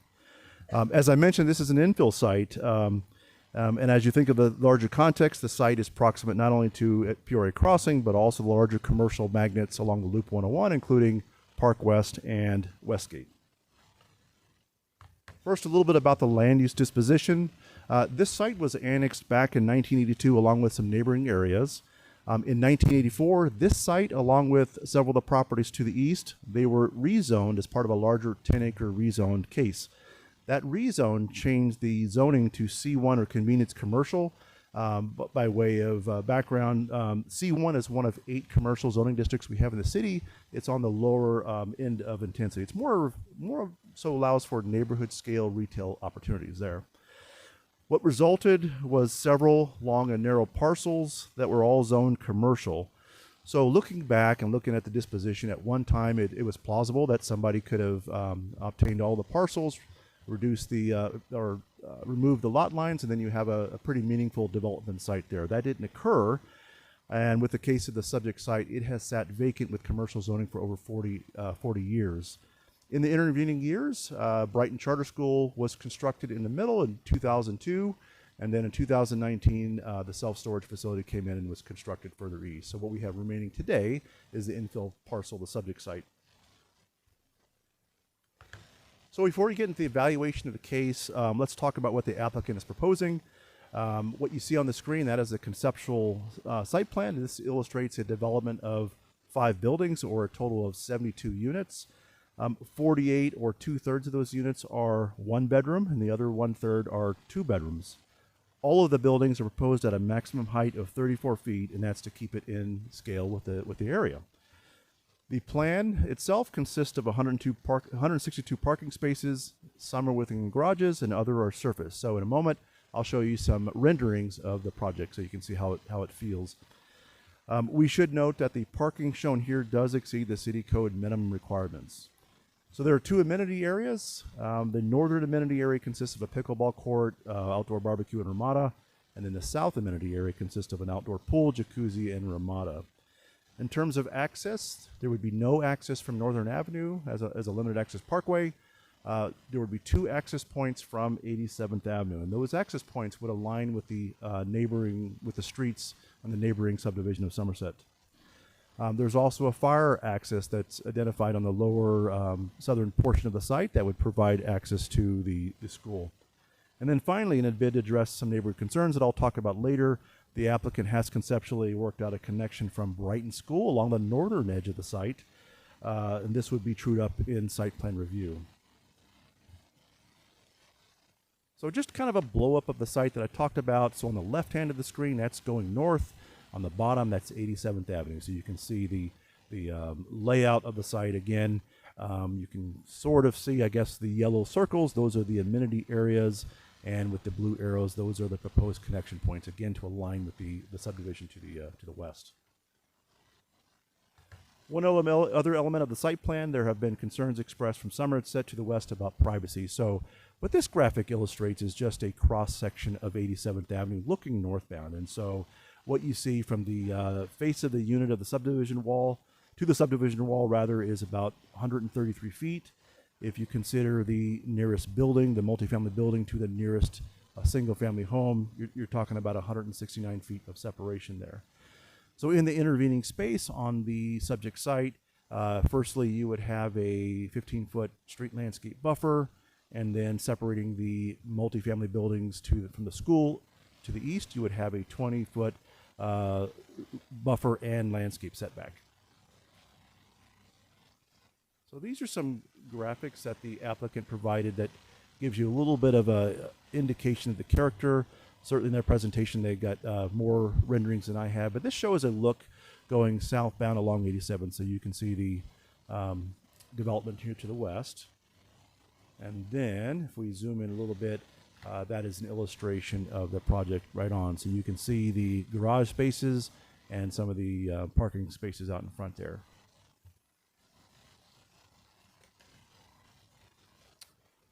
Okay, I'm going to transition to the analysis of the case.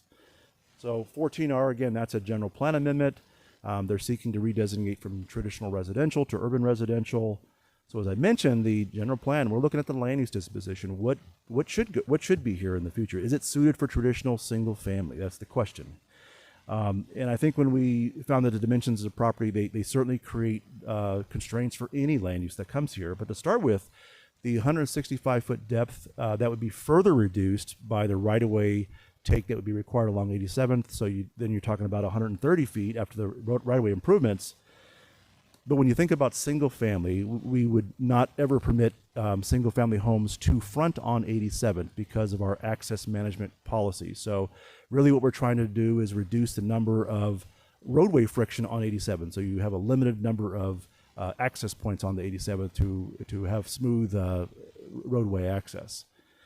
Also, so if you then were to turn the development around and essentially have a landscape buffer, then a wall, then you have to contend with the need for a local or private street, right, which further constrains the depth. And then what you have remaining really is a depth that is not really comparable to a lot of the homes and the general market conditions for single family. So in our assessment, we noted it's a constrained property for sure.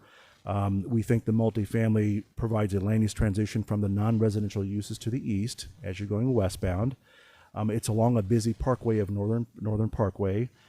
Also, the character of the development does maintain a residential disposition at a scale and that is keeping with the neighborhood. And then finally, it does advance general plan goals for diversifying and providing a myriad of housing types within the city. So that's the general plan analysis. And then if we transition to the rezone analysis, so again, rezone tells you, what can you do on the property today? What's allowed there? What are the development standards, right? So as I mentioned, certainly when we think about commercial land in a city, we're always very protective of commercial land, right? We want to make sure that if we're going to redesignate commercial to something else, that it makes sense and that the property is no longer viable for commercial. So we've noted that commercial has been in place for over 40 years without change. So that's one way to look at the market response for this property for commercial. As I mentioned earlier, at one time, if all of the lots were consolidated and the lot lines removed, perhaps you would have had a reasonable space for a meaningful commercial development. But a lot of factors have changed in the intervening years. For one aspect, something that we all face is that the changing commercial landscaping by internet retailing, right? So a lot of us buy goods and services online, right? And what that is done is reduce I would say the impact of commercial at every corner you see in the city. So now you're seeing commercial areas that are going more to these larger areas that provide that experience and provide that larger impact area, if you will. Additionally, as we argued, the commercial presence that we see in this area, we've got a power center a half mile to the west. And really, the commercial oxygen really along the Loop 101 is largely concentrated not only along that corridor, but Park West and Westgate. And final point, the intervening development has left a site that is severely constrained for commercial development. So if you think about other commercial strips in the city, and I looked at several of them, if you think about the commercial along 83rd and Thunderbird, those that front along Thunderbird or 83rd and Olive or 67 and Thunderbird, those are they all have site depths in excess of 250 feet. Here we're talking about 130 feet and less, right? After the site, the driveway, and so forth. So it's really has insufficient depth for a commercial execution at this site. When you think of the lack of visibility on Northern, it's plausible that this is not really a commercially viable site any longer. All right, so I'm going to transition to public outreach. As you know, with any general plan amendment and rezone, we do have a public outreach process. We do provide several points of notification to the public. That happens at the beginning of the project through a notice of application. There is a community meeting in the intervening time, and then finally, prior to Planning Commission, a notice of hearing. And in this case, it went to all property owners within the 600-foot radius and all registered HOAs within 1 mile. We also publish an ad in the paper, and the site has to be posted in accordance with the requirements. We did require a neighborhood meeting. There was one held on April 28th at 6 p.m. next door at the Brighton School. We had 9 members of the public in attendance. And in a minute, I'll go through the themes of the concerns that were held there. They are consistent with the 2 letters of opposition that we have received on this project. So we'll kind of talk through those elements here.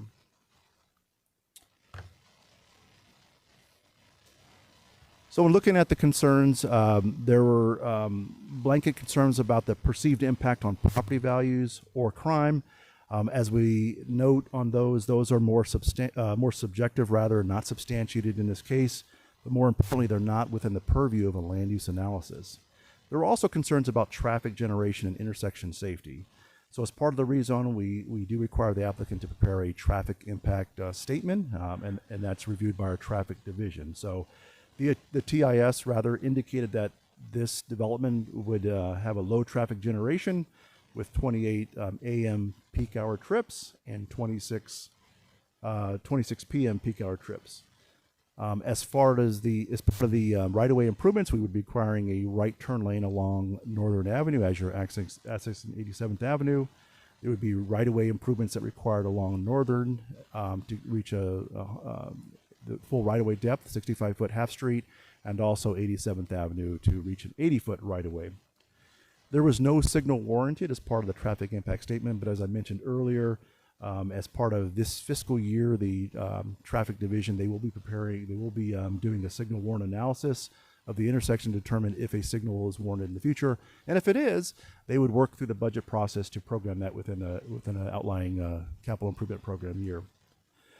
In terms of the concern about student access through the site, as I mentioned, the applicant has worked with the school to the east, and so they've conceptually agreed to a access point along the northern edge of the property. So this would allow parents and kids, instead of leaving the site along Northern, a very busy parkway, they would have the option to leave through this site to 87th Avenue. Sufficiency of parking was another concern we held, and as I mentioned earlier, this site plan, as it's prepared, does exceed our minimum park requirements. And then finally, when we talk about separation, there was concern about would there be an impact on privacy for Somerset Village residents to the west. And as I mentioned, the height is 34 feet, is the height that's proposed here as part of this development. And then as we thinking back or looking at the graphic rather, the separation, we're talking about 169 feet from the leading edge of a building to the leading edge of a single family building to the west there. This item went to the Planning and Zoning Commission. They held a public hearing on August 21st. We did have one speaker present in opposition to the case. That person spoke about concerns on the traffic topic or the school topic there. In the end, after deliberation, the commission did vote 4-1 to recommend approval to the City Council. Now, in your packet, you do have 2 letters of opposition that we have received to date. Those letters were received after the neighborhood meeting that was held. And we do have one letter that we would characterize as an inquiry about the project, asking questions about what it entails and so forth. In conclusion, we believe that the site disposition, it's difficult, right? It's probably not ideal for single family or commercial development plans. We believe that the urban residential land use category provides for a reasonable transition from non-residential projects to the east to a collector. We believe it advances general plan goals. It provides a increased mix in housing options. And with the zoning case, we believe that the conceptual plan maximizes compatibility with the area. Now, what we have in front of you are 2 actions that we are recommending.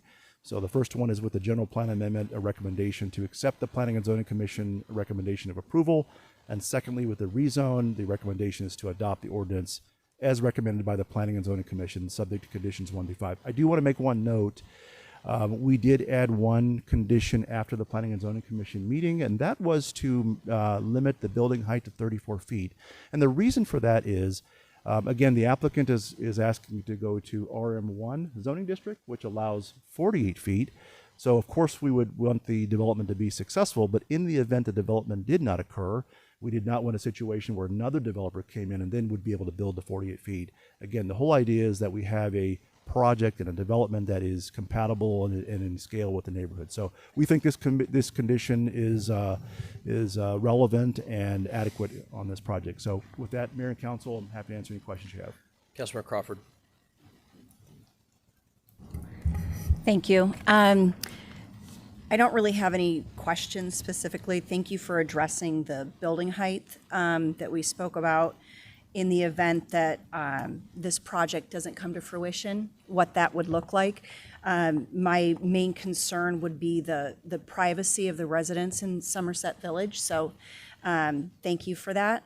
I just wanted to speak to in general, I don't agree with going from commercial to residential. But in this case, I thank you for presenting the difficulty with this, the depth of the site, and really the limitations.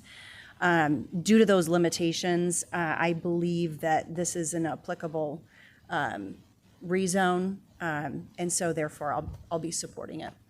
Thank you. Councilmember Finn. Thank you, Mayor. I agree with Councilmember Crawford's statements. I did have one question with respect to the entrance into, I assume that's a driveway entrance into the charter school, correct? That you can drive in and out. You can egress and ingress that way? Mayor, Councilmember Finn, yes. So the objective would be that there would be a cross-access driveway along the northern edge of the site. So I would request, I think Councilmember Crawford would probably agree, that there be some sort of a plan worked out with the charter school on how that is used, because in my head, I envision a big line of cars lined up in front of everyone's garage doors where people can't get in and can't get out at certain times because parents that are dropping off and picking up are going to block that. And as I saw that, I think it's a great plan for it. I just think there probably needs to be something worked with the school that they're not going to have to deal with that all the time. If you live by a charter school or go by it during pickup and drop off, it can be a bit of a challenge. Mayor, Councilmember Finn, excellent observation there. And while there is a conceptual agreement on that cross-access, our traffic division would certainly want to true up how the specific execution would occur during those school peak times. I think they would appreciate that. Yeah, thank you. Councilor, I have a motion to approve agenda item 14R. Move to approve. Do I have a second? Second. Councilmember Dunn, how do you vote? Please vote. I vote yes.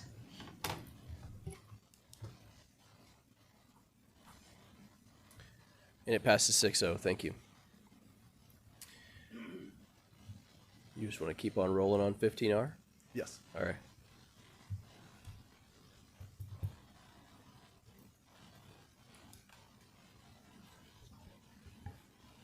Say again? Okay, just same thing.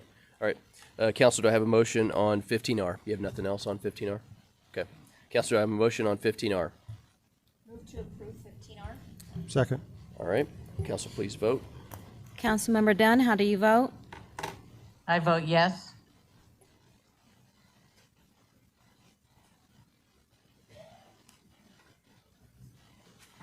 And it passes 6-0. Thank you. I now recognize City Manager Henry Darwin for his report. Thank you, Mayor. Mayor and Council, I just have a couple of things to go over this evening, and then we have a couple of short videos. So we do have a new team today at the controls, so they're doing a great job.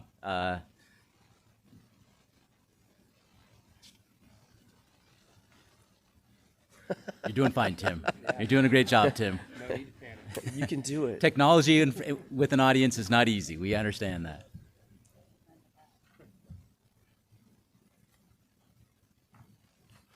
Good job, Tim. Thanks.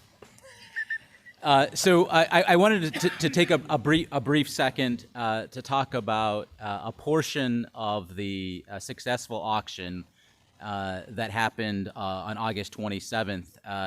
I know we were all very excited, continue to be very excited about the opportunity that the Peoria Innovation Core and the Core 2 property, the 832 acres that Peoria was a successful bidder on August 27th. But I don't want to lose sight of the fact that as part of that auction, or as a matter of fact, an auction that happened immediately before the Core 2 auction, we were also successful in bidding on some property for several groundwater wells. And that was a significant step forward for the city of Peoria in fulfilling our plans, as was discussed in the study session earlier today. So I just did not want to lose sight of the fact that there was another pretty significant accomplishment that occurred on the 27th, in addition to the 832 acres that we successfully bid on. The other thing I wanted to mention briefly is the fact that we are celebrating 10 years of our first community garden. That means that it was launched in 2015. This was championed by the late council member Vicky Hunt. It started with 10 garden boxes built by Peoria High School students, and it's now a thriving space for community and sustainable gardening. All garden plots have sold out every year, with growing interest and wait lists from residents and growing groups. We have a master gardener, Tony Mariano, who supports fellow gardeners. Much of the produce that is produced at the community garden is donated to via the Patena Community Center. This is just an example of a project that we're working on to make our community a better place to live, especially in historic downtown Peoria.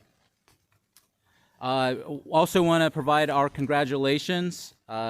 We have 13 new firefighters, 13 new recruits that successfully graduated from the Glendale Regional Public Safety Training Center, otherwise known as GRIPSTIC, class that took approximately 13 weeks to complete. I just want to extend our congratulations to these new firefighters. Also want to talk about and congratulate 2 of our current firefighters that successfully completed the Glendale Community College paramedic program. That was a 9-month class. And like I said, we have 2 videos. We'll play the first one.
Thank you, Mayor and Council. And I just want to say thanks again to Tim. Tim does a great job not only tonight, but he also helps produce all of the videos that we have in the city, and he does a great job with that. Thank you, Tim.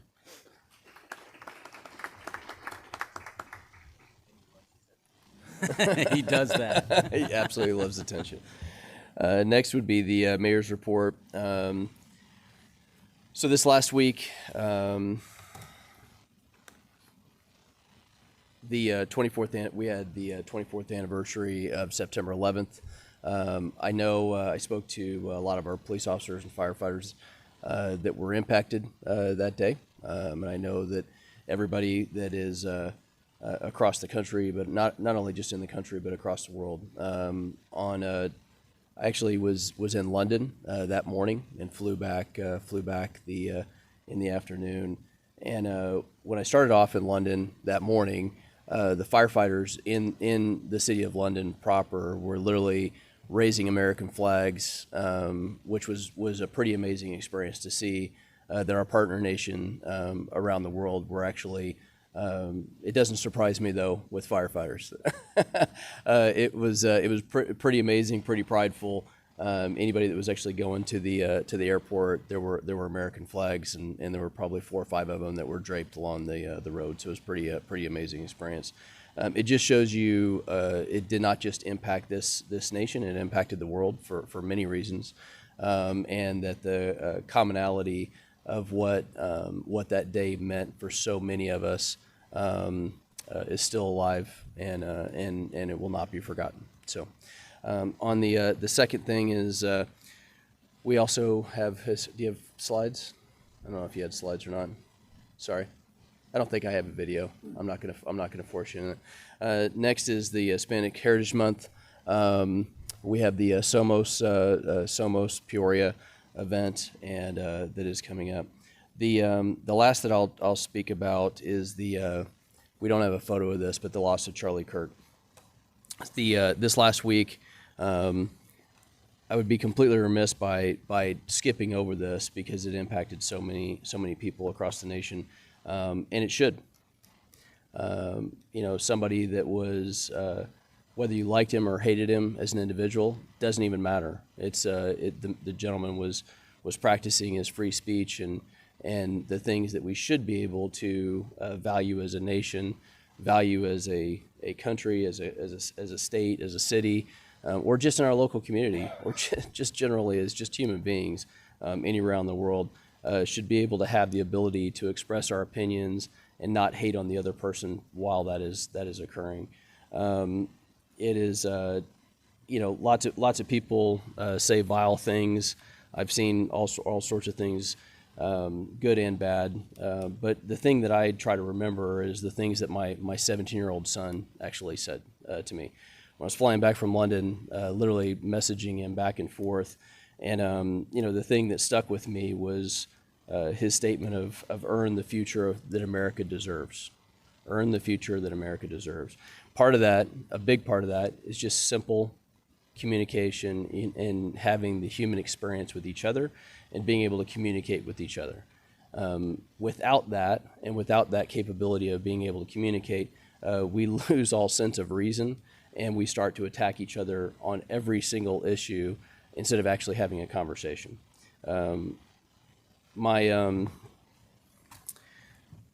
Lastly that I'll say about it is, one of the things that I think that it experiences for a lot of people, and they may be in this room, they may not be in this room. It's just when I talk to young men and women around the city, and I talk to a lot of them on Saturday night, the common thing that I see, the thing that bothers me as a 53-year-old man, is that how it impacts our youth. We have, there's 2 really amazing attributes that I see in my own sons, that I see in other kids, that gentleman actually brought to bear, because we all know as parents, our kids don't listen to us. They always listen to somebody else. They're always influenced by somebody else. We try to get them to listen to us. I know you 2 agree with that, right? It's just the way it works, right? We listen to our parents a certain degree. And what I saw, from Charlie was the impact that he did 2 things. One is he brought our children to Christ, and made it loud and made it proud. And it did not bother him, and he was unapologetic about it. And I see that in my own church. I see it all across the city and churches across our state or across our nation. And I think it's impactful. No matter what religion you are, he actually was proud of being able to be a Christian and being able to have those conversations. And it was important for people to hear that voice. And it was important for our youth to hear that voice. And secondly was them actually getting involved in the political system and actually making a difference, not sitting down, not having somebody tell you as a child or a young person what to do. Being able to actually stand up, make a decision for yourself, and actually make a difference. And I think my personal opinion is I think that the aspect of his walk with faith, as well as his inspirational communication around getting youth involved, I think is a very important one, and I really do pray it continues across our nation. So with that, we will next on.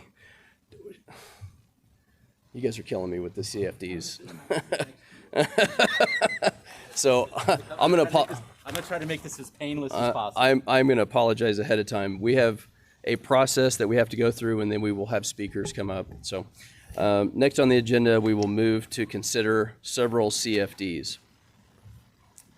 I hereby call the Saddleback Community Facilities District Board meeting to order. Will the clerk please note the roll?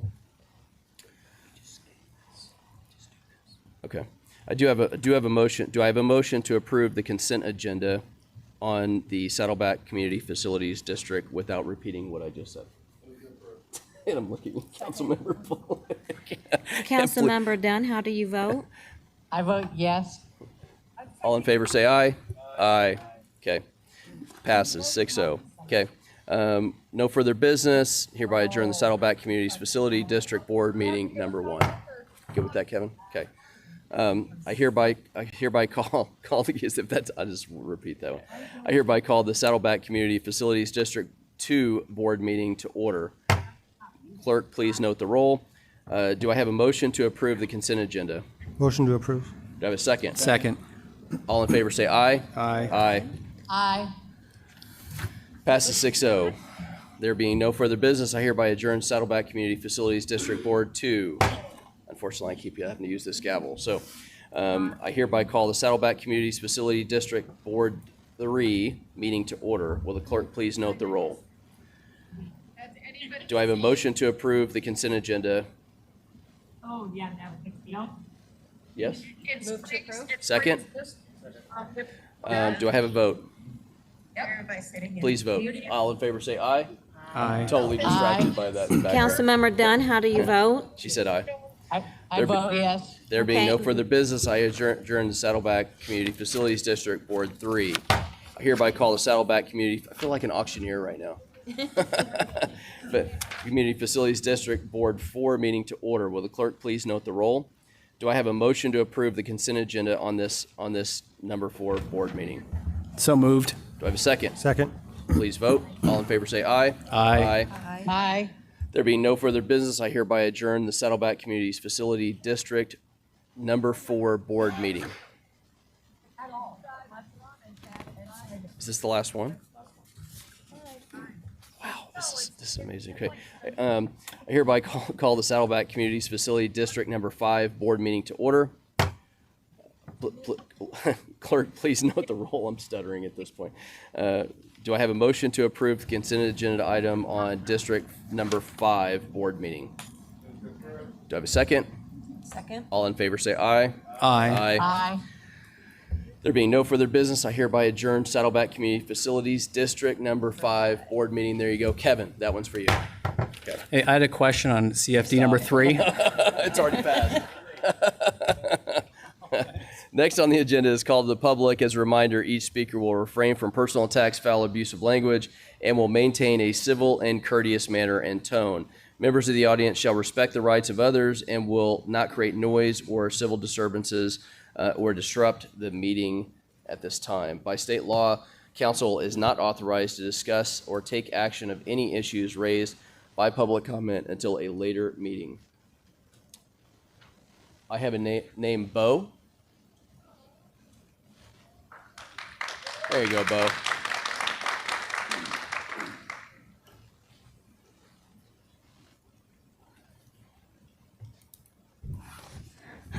Do I just click the green button? You're good. Okay. Mayor and Council, my name is Bo, like Bo knows baseball. I live in the Mesquite District, and no cap, Peoria has like no riz because of its lack of baseball fields. Over the past 6 or 7 seasons, I've been playing Sidewinders baseball at Paloma Park in Rio Vista. It's not about just hitting bombs and catching fly balls. It teaches us how to have main character energy and be a W teammate. It's about celebrating the W's and learning from the L's. I'm here to talk about expanding Paloma Park. A few years ago, you guys put the money for the park on hold during the post-COVID supply chain crisis, and then just removed it completely. It was a total L, and now there's $3 million for the design of the phase. Honestly, just save that cash. The design is already done, for real. We the people already cooked. I remember going to the library and doing an online survey with my parents. The design we all voted on was, the design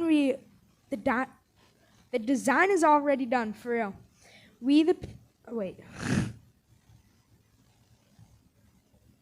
The design we all voted on included more baseball fields, a bike park, a skate park, basketball and volleyball courts, community center, and a bunch of other stuff that would give our community a glow up. If you don't remember the people's design, I have a copy with me tonight to share with you. In President Reagan's farewell address, he said that we the people are the drivers and the government is just the car. Our job is to tell you where to go. So when we say we want more baseball fields at Paloma Park, please don't tell us we need airports, helicopters, and more buildings everywhere. This is not bussin' for me, a 12-year-old who just wants to hit baseballs. It's a huge grind right now. Some of my baseball friends have to drive 45 minutes to places like Rio Vista or the Peoria Sports Complex just to use a gym, hang at the community center, or play on a baseball field big enough for us. Nowhere else in Peoria do kids have to drive that far to use stuff our parents' taxes are paying for. More fields would actually have a good vibe. I'll close with a famous baseball quote, "You're killing me, Smalls." Thank you for your time tonight. Thanks. Great job.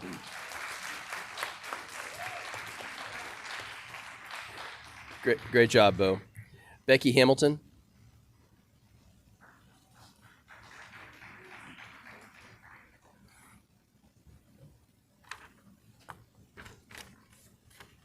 Thank you. Tonight I want to talk about our community's urgent need for more baseball fields, especially regulation-sized fields for kids aged 13 and older. Many families come here due to their love of baseball, which is at the heart of Peoria. My family and I moved here from San Diego because it's where the Padres have their spring training. Getting to meet players on the team that we love the most are experiences that my family will never forget. Our city and the surrounding area are growing rapidly, but unfortunately, our infrastructure has not kept pace, particularly when it comes to baseball. Today, there are simply not enough fields to accommodate the current number of kids who want to play, let alone the additional kids who will be moving here in the coming years. The youth in our community need additional baseball fields that they can play and practice on.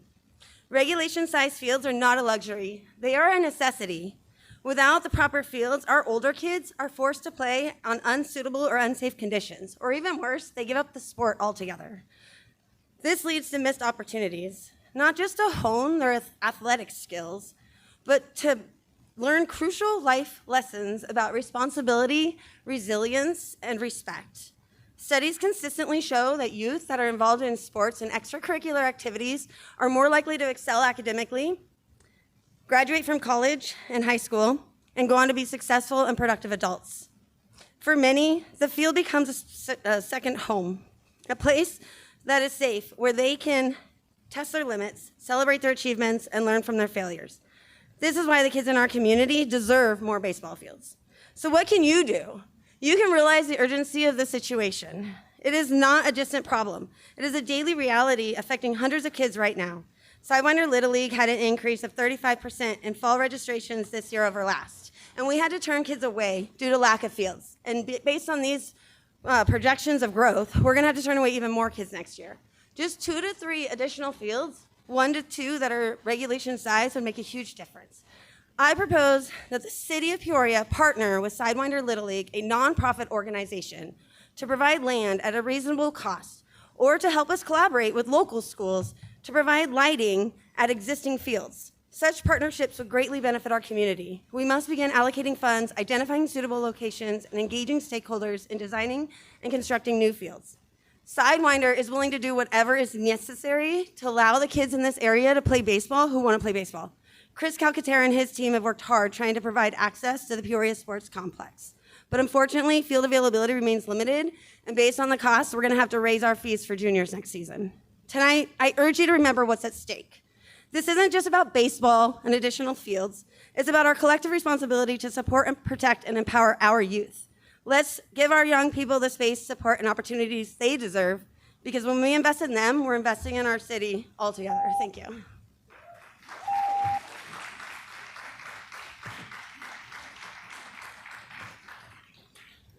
Thank you for your comments, ma'am. Kimberly Fetterman.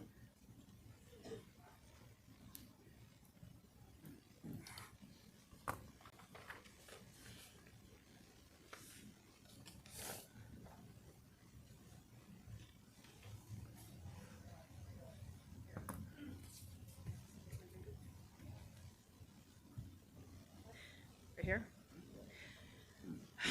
Hi, my name is Kimberly Fetterman. I am a resident of the city of Peoria. I live at 107th Avenue, just south of Deer Valley, and I've been a resident for 27 years. I went blind at 54. That's 6 years ago, and instead of being on Social Security and disability, I decided to go and get training, and I went to a blind school to learn Braille, to learn how to use my white cane, to learn how to use my computer, my phone non-visually. And I loved it so much that now I give back. And I work for a company called Savvy Services for the Blind. I also am the president of the Seniors Division for the Arizona National Federation of the Blind. So I want to advocate for a program that we need desperately. It's called Ride Choice. And I do understand that it was going to be on the agenda today, but it got pushed back for next month. So what I want to share is the importance of being heard today and tomorrow and next month and from now on. Before the COVID happened, I was able to get Dial-A-Ride, which is the little buses that come around and they pick people up and they take you into the city. Now I can't get that. I would have to go into 83rd Avenue and Bell on a different type of transportation to be able to get to my place of employment where I serve seniors that have gone blind. And I lead that program too. And so with Dial-A-Ride, it would, me just trying to get to the 83rd Avenue in Peoria, not Peoria, excuse me, 83rd Avenue in Bell, it would be difficult. And then to get from that place to Thomas and 7th Street, where Savvy is, would take me about 2 hours because they pick up different people along the way and they drop off other people. With Ride Choice, it is like getting an Uber or Lyft, where it's on demand, it's 24/7, where I can be part of this community, where we were going to have other people within the city of Peoria be here, but they couldn't get here because of the transportation and lack of transportation. As a young girl was talking before, I'm like, I don't want to go after her. I want baseball fields too. But I also know that transportation is super important. So with that said, I will go back to my seat. So thank you. Thank you for your comments, ma'am.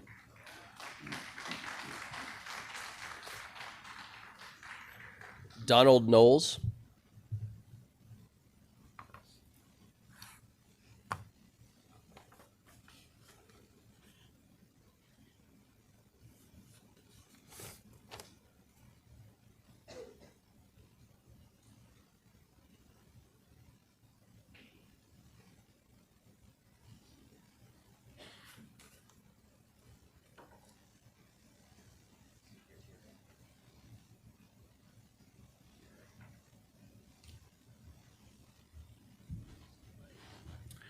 Mayor, good evening, Mayor and City Council. My name's Donald Knowles. I'm a resident here in city of Peoria. I want to say the great city of Peoria. I've lived here about 7 years now, and I also work at Savvy Services for the Blind as a non-visual instructor of blind children, adults, and seniors. My concern, my great concern is in the city of Peoria, we do not have adequate transportation. And I know we have a city bus. I tried taking the city bus from my house at 83rd Avenue and Peoria to 7th and Thomas in Phoenix, and it took me over 3.5 hours. And I got lost because I had to switch so many buses. I am signed up for Dial-A-Ride. I've spent in excess of 5 hours on Dial-A-Ride on one trip before. I can't even count how many times I've spent over 3 hours on the bus getting to work and then 3 or 4 hours back home. It got to the point where I was going to quit my job. I am a service-connected Marine Corps veteran, disabled veteran, and the VA helped me out immensely when I was blinded in an accident. And I'm NLP blind, no light perception, so I'm in the total dark 24/7 for the last 11 years. I was able to go to college under my my GI Bill. I graduated top of my class at ASU, and then I went on to Western Michigan to receive my master's degree in blind and low vision studies in order to teach the fellow blind people. I came to the point where I was going to have to quit my job because I just could not go back and forth like that and then work 8 hours a day. So my wife ended up going to part-time on her employment and transporting me.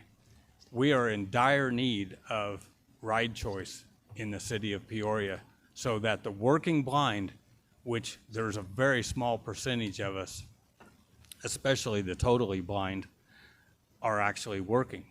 We need this ride choice, and I know that it's going to be on the agenda next month, and we will be here to speak about that at the time. Also, I'd like to briefly mention there are an alarming number of people in the city of Peoria who have no clue what this white cane means. I've had my cane snapped in half because I guess they thought it was a walking stick. They just walk up and break it.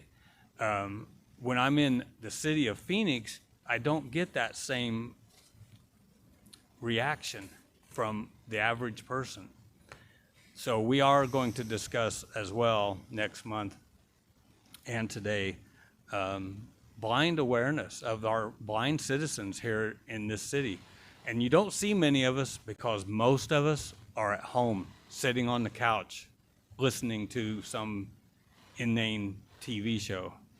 But many of us are out here working. We're providing for our community. We're paying our taxes. We're being upstanding citizens in one of the best cities in Arizona. I'll say the best city in Arizona is Peoria. But it is lacking in its transportation for the blind. And we need to rectify this. And I think the growth, the amazing growth and progress of this city is to be really applauded. And this council and this mayor, I want to say thank you from the bottom of my heart for the progress you've made in this city. Thank you. Thank you. Hey, Donald. Hey, Donald, can you pause 1 second, sir?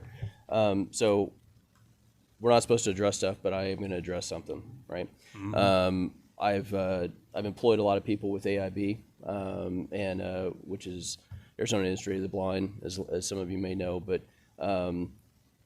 you know, you're an amazing example of somebody that's actually, I mean, all the accomplishments that you just listed out is pretty spectacular. And I think all of us that are in this room or anybody that can actually watch this, we appreciate all the effort that you're showing, but also the communication that you're actually bringing up here to try to show this as an example of what should be. So thank you for your communication, and thank you for being here tonight. We will have staff meet with anybody and everybody afterwards. So if you can stay afterwards, we will have staff meet with you afterwards. So Absolutely. thank you, sir. Thank you. Appreciate it. I voted for you too. Thank you for that as well. Mr. Kevin James.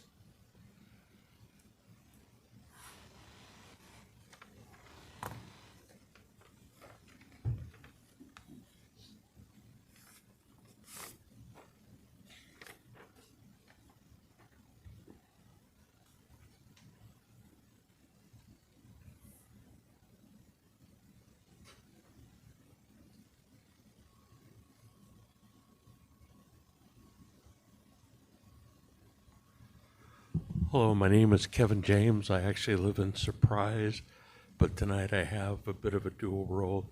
My brother lives here in Peoria, and I like baseball fields too. And I did get a master's, but I just went blind a few years ago. But I would like to say, this is tough to follow all these people. I used to be an elected official, and this is the first day I've had the fear of speaking after people like that. So congratulations to them, and I hope we get the ball field. But I also know that if we're going to progress as blind individuals, you need to be able to get there. And that's half the battle. And Peoria, to their credit, has a We Ride and is looking at the right choice. They're two different things, and they serve two different purposes, and they work extremely well together. So I have had the pleasure, the last few months, we've been doing some advocacy work in several different cities on the West End, and Peoria is the only city that's putting two and two together and getting there.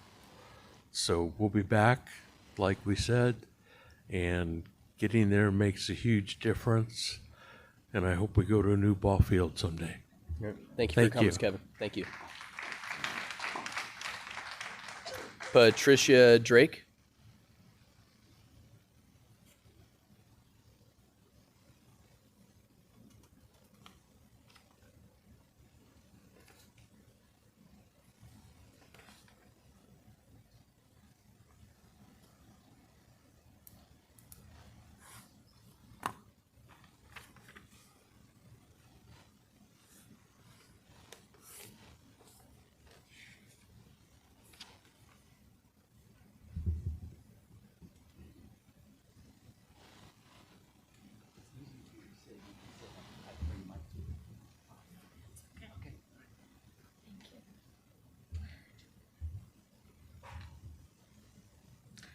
Hi, my name is Patricia Drake. I'm a resident of Peoria. I live with my son who is deaf-blind. He and I have a disease called choroideremia, and the gentlemen in the family go blind about 35. Unfortunately, he was deaf at birth. We don't know why that happened, but anyway, the women go blind in their 80s, and I'm 79. I have given up driving 2 years ago because my daughter was scared I was going to either kill somebody or myself. And for the first time, I was contacted by the state to go and start Freedom Fridays at Savvy. And so the first time I ever had to take the bus, I got Dial-A-Ride, and they told me I had to go to Circle K on 83rd and Olive and catch a Metro bus from there. Well, not doing it ever before. I asked the bus driver and he said, well, you're taking the bus? I said, yes. He said, no, you have to go across Olive and further down on the block and wait at the bus stop over there. And I thought, oh, okay, I'm up for it. So I went to the corner, not realizing I couldn't see the street sign telling you to walk or not walk. And so I thought, well, I've driven and I can hear the traffic. I can still see fairly well. And I thought I'd go across anyway. I got out in traffic. I forgot about the left turn lane. And I stepped out in traffic and people were honking at me. And it's my fault because I didn't remember that part. But I get all the way over to the bus stop on 83rd and I thought, oh, this doesn't seem right. So I called Dial-A-Ride and she said, oh no, you're supposed to wait in the parking lot at Circle K. So okay, I thought I can do this. So I went back to the corner, waiting for the light to change, and I heard the bird, the noise the lights make when telling blind people that they can walk then. And I put it together because I heard it in North Carolina. And I thought, oh, I can go across. I go across, I go to school, and the Metro bus picks me up, and I go into Savvy, and all these blind women and gentlemen that are older seniors. And I said, how can you put up with this stuff? I can't believe it. Because in Circle K, you could get killed walking through the parking lot. And they felt sympathy for me, but they were very good about it. So that night, I catch the bus at Savvy, get the Metro bus, go back to Circle K, and I'm waiting in the parking lot. I went in the store and got water, and I thought, okay, if ever anyone looked like a mark, I surely do with my walker and my white cane. And so I sat there, and a lady came up to me and said, do you have any money? I need to take the bus home, and I don't have any money. And I said, I'm sorry, I don't have any money. She walked away. Then a gentleman kept circling where I was waiting.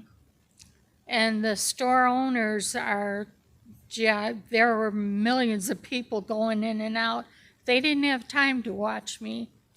So I sat by the front of the store, and the girl came back, and she kept watching me. And this was an hour and a half I was waiting for my bus to show up. So I called Dial-A-Ride, and I said, you know, this is ridiculous. You put your handicapped people in such danger in a parking lot waiting for a bus to show up. And I was a little irate because I was getting nervous, and I'm from Chicago originally, so I usually know when I'm in trouble. And I read her the riot act, and the bus showed up 30 minutes later, which she said it'd probably be an hour, but they made it in 30 minutes. And that's just the first time. The next time I went, I thought I'd take a different route. I went to 67th and Peoria. but Dial-A-Ride said they couldn't take me over to Burger King where the Metro bus would pick me up, that I would have to walk it. So, okay, I walk it, and that afternoon when I came back, I was rushing for the bus, and I was late because they had to drop other people off. So I had called Dial-A-Ride and said, I'm going to be late. I haven't gotten there yet. And they told me, that's okay, call us when you get there. I said, okay. So I crossed 67th. I thought, well, you're doing good. And I didn't want to walk all the way over to the driveway. And so I went down the hill. Well, you know, walking with a walker, you can't go down hills. So I fell. And I was so angry that I fell. I got back up, picked my walker up, went through the parking lot, went up to the store, and I said, do you have a bathroom? No, we don't have a bathroom for the public. I said, well, unless you want me to pee on your floor, I need to use your bathroom. And this is just 2 days of going. It gets better, but it's hard for, I haven't endured what most of the people I know have endured already. But that was ridiculous that we live in a day and age that people are treated like that. Yes, ma'am. And I think ride choice is a must. The first time I went downtown, it was $150 for my cab. I can't afford that. Well, ma'am, I think you made an excellent case, ma'am. I think you made an excellent case for ride choice tonight. Thank you very much. Okay, thank you.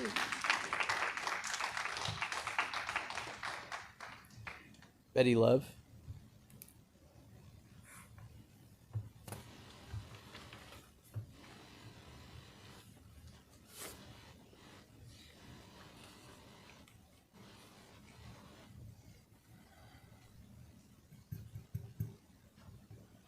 Hi, I'm another blind person in the room.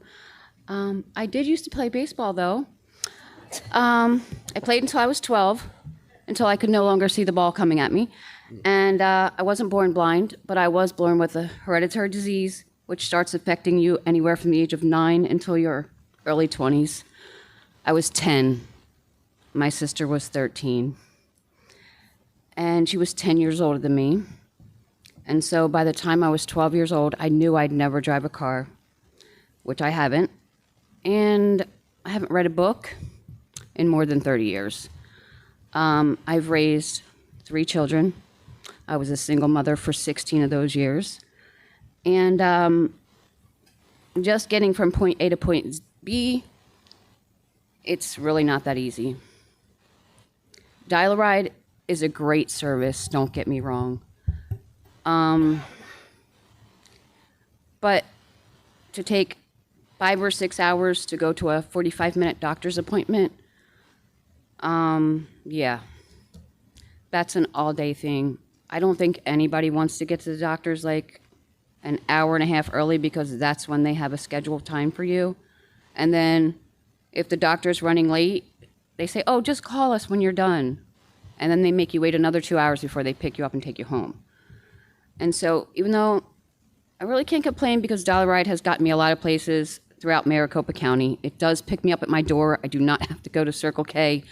I don't live on the boundary lines where some of these people have told you. They come pick me up at my door and they drop me off. I have door-to-door service, which they should have. Unfortunately, they don't live within a certain boundary. I also have a curfew when I use Dial-A-Ride because they go by the bus. The bus in Peoria stops at 10 o'clock. I cannot go out past 10 o'clock. Like I can't, if I'm out somewhere with my friends, I have to be picked up by 10 o'clock to go home if I want to use Dial-A-Ride. So yeah, I have a curfew. So I'd say ride choice is more or less, you can call the day of. You don't have to make a time in advance. So if something comes up, you can call the day of. There is no waiting 2 hours. It's pretty much used as an Uber or a Lyft type of service. We would still pay for it like we do with our other rides. And I would really appreciate it. And I know there's a lot of more blind people in Peoria that would really appreciate, having a service that we can rely on and doesn't take us 5 or 6 hours to do something that should take an hour and a half with back and forth and like going to see a doctor, besides people getting back and forth to work. Yeah, so that's all I had to say, and thank you so much. Thank you, Betty.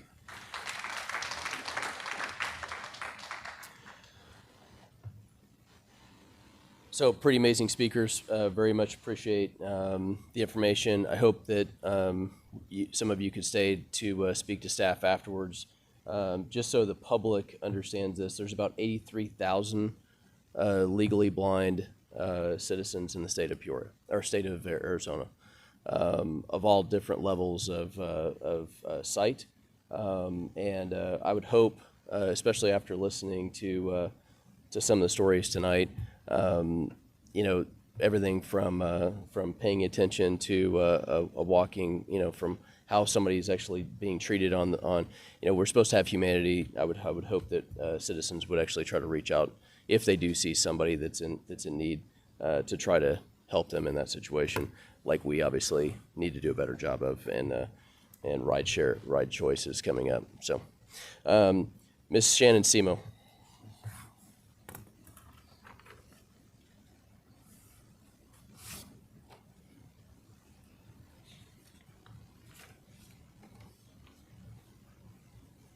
Hi.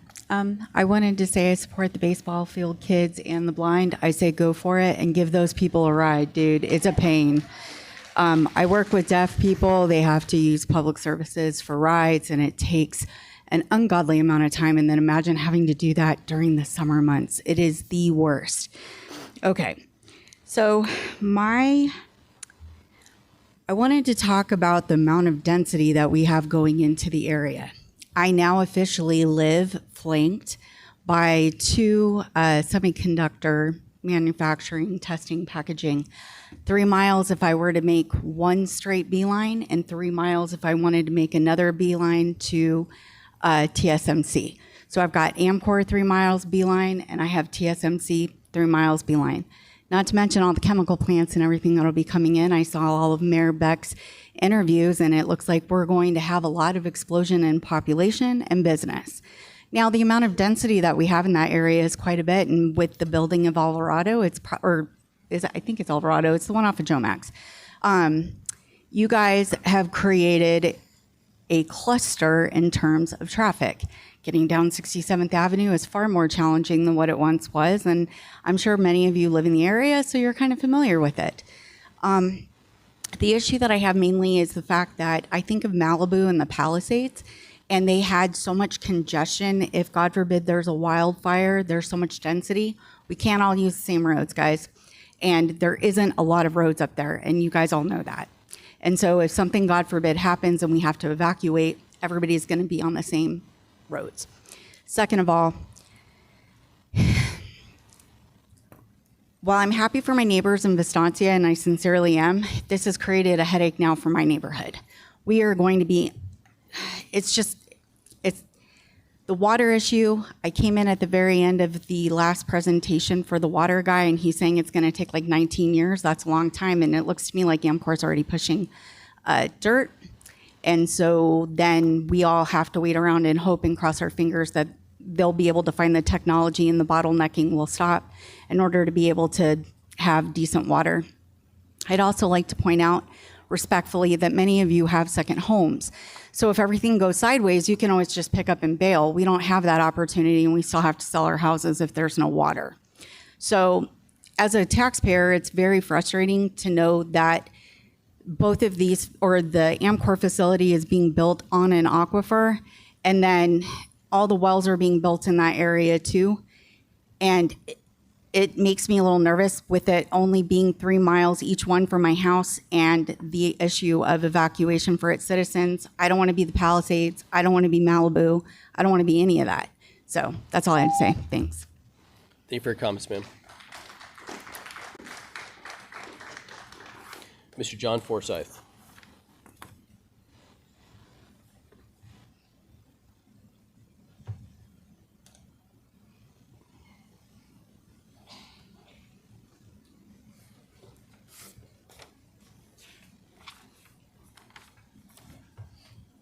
I would like to finish the quote from the GOAT. I've said it before that we don't live in a democracy here in the city of Peoria. You fail to engage the people and our priorities for the council priorities. The GOAT is Ronald Reagan from his speech, We the People. It goes, we the people tell the government what to do. It does not tell us. We the people are the driver. The government is the car. And the people decide where it should go and by what route and by how fast. Almost all the world's constitutions are documents in which governments tell the people what their privileges are. Our Constitution is a document in which we, the people, tell the government what they are allowed to do. Well, that's not really happening here in the city of Peoria. Beck, you've talked about free speech many of times. Your actions just don't equal your words. And I'm going to discuss that, but I want to quote Charlie Kirk. This quote was well written before what happened last week, but he told a college student, you know what, it is not what Charlie Kirk wants. If it were to pass, responding to a college student's question, it means the people want it because the representatives reflect the will of the people. Well, that's not happening here in the city of Peoria. I want to talk about limiting of speech. Again, at the end of the last meeting, no, it was in the middle of the last meeting, after the public speakers, you pretty much addressed me because I said I don't trust Henry Darwin. You said it was deplorable for citizens to talk about employees of the city. Well, those are our employees. Now, I don't come here not prepared. I mean, I have Henry Darwin's resume from when he applied to the city. I have information that's on the internet. I have a treasure trove of information that I pull from. So when I say I don't trust a city employee to own a blank check to make problems with Amcor go away, it's not something that I say lightly. You have, from time to time, limited my speech. You know, I don't care whether you're a shooter or you're sitting there behind the dais telling citizens you can't do something when it's constitutionally permissible for me to talk about any city employee. You are stopping speech. It's the same. And I'm not going to sit here and allow you to control the narrative. I don't know if you're just ignorant to what the Constitution actually says, but I'm not going to allow it to continue. The citizens, again, are here now with more issues. This thing just keeps going. It's a never-ending situation that the city is not listening to the people. And that's something that Reagan, very specifically, told Americans. It's a government of the people, by the people, and for the people.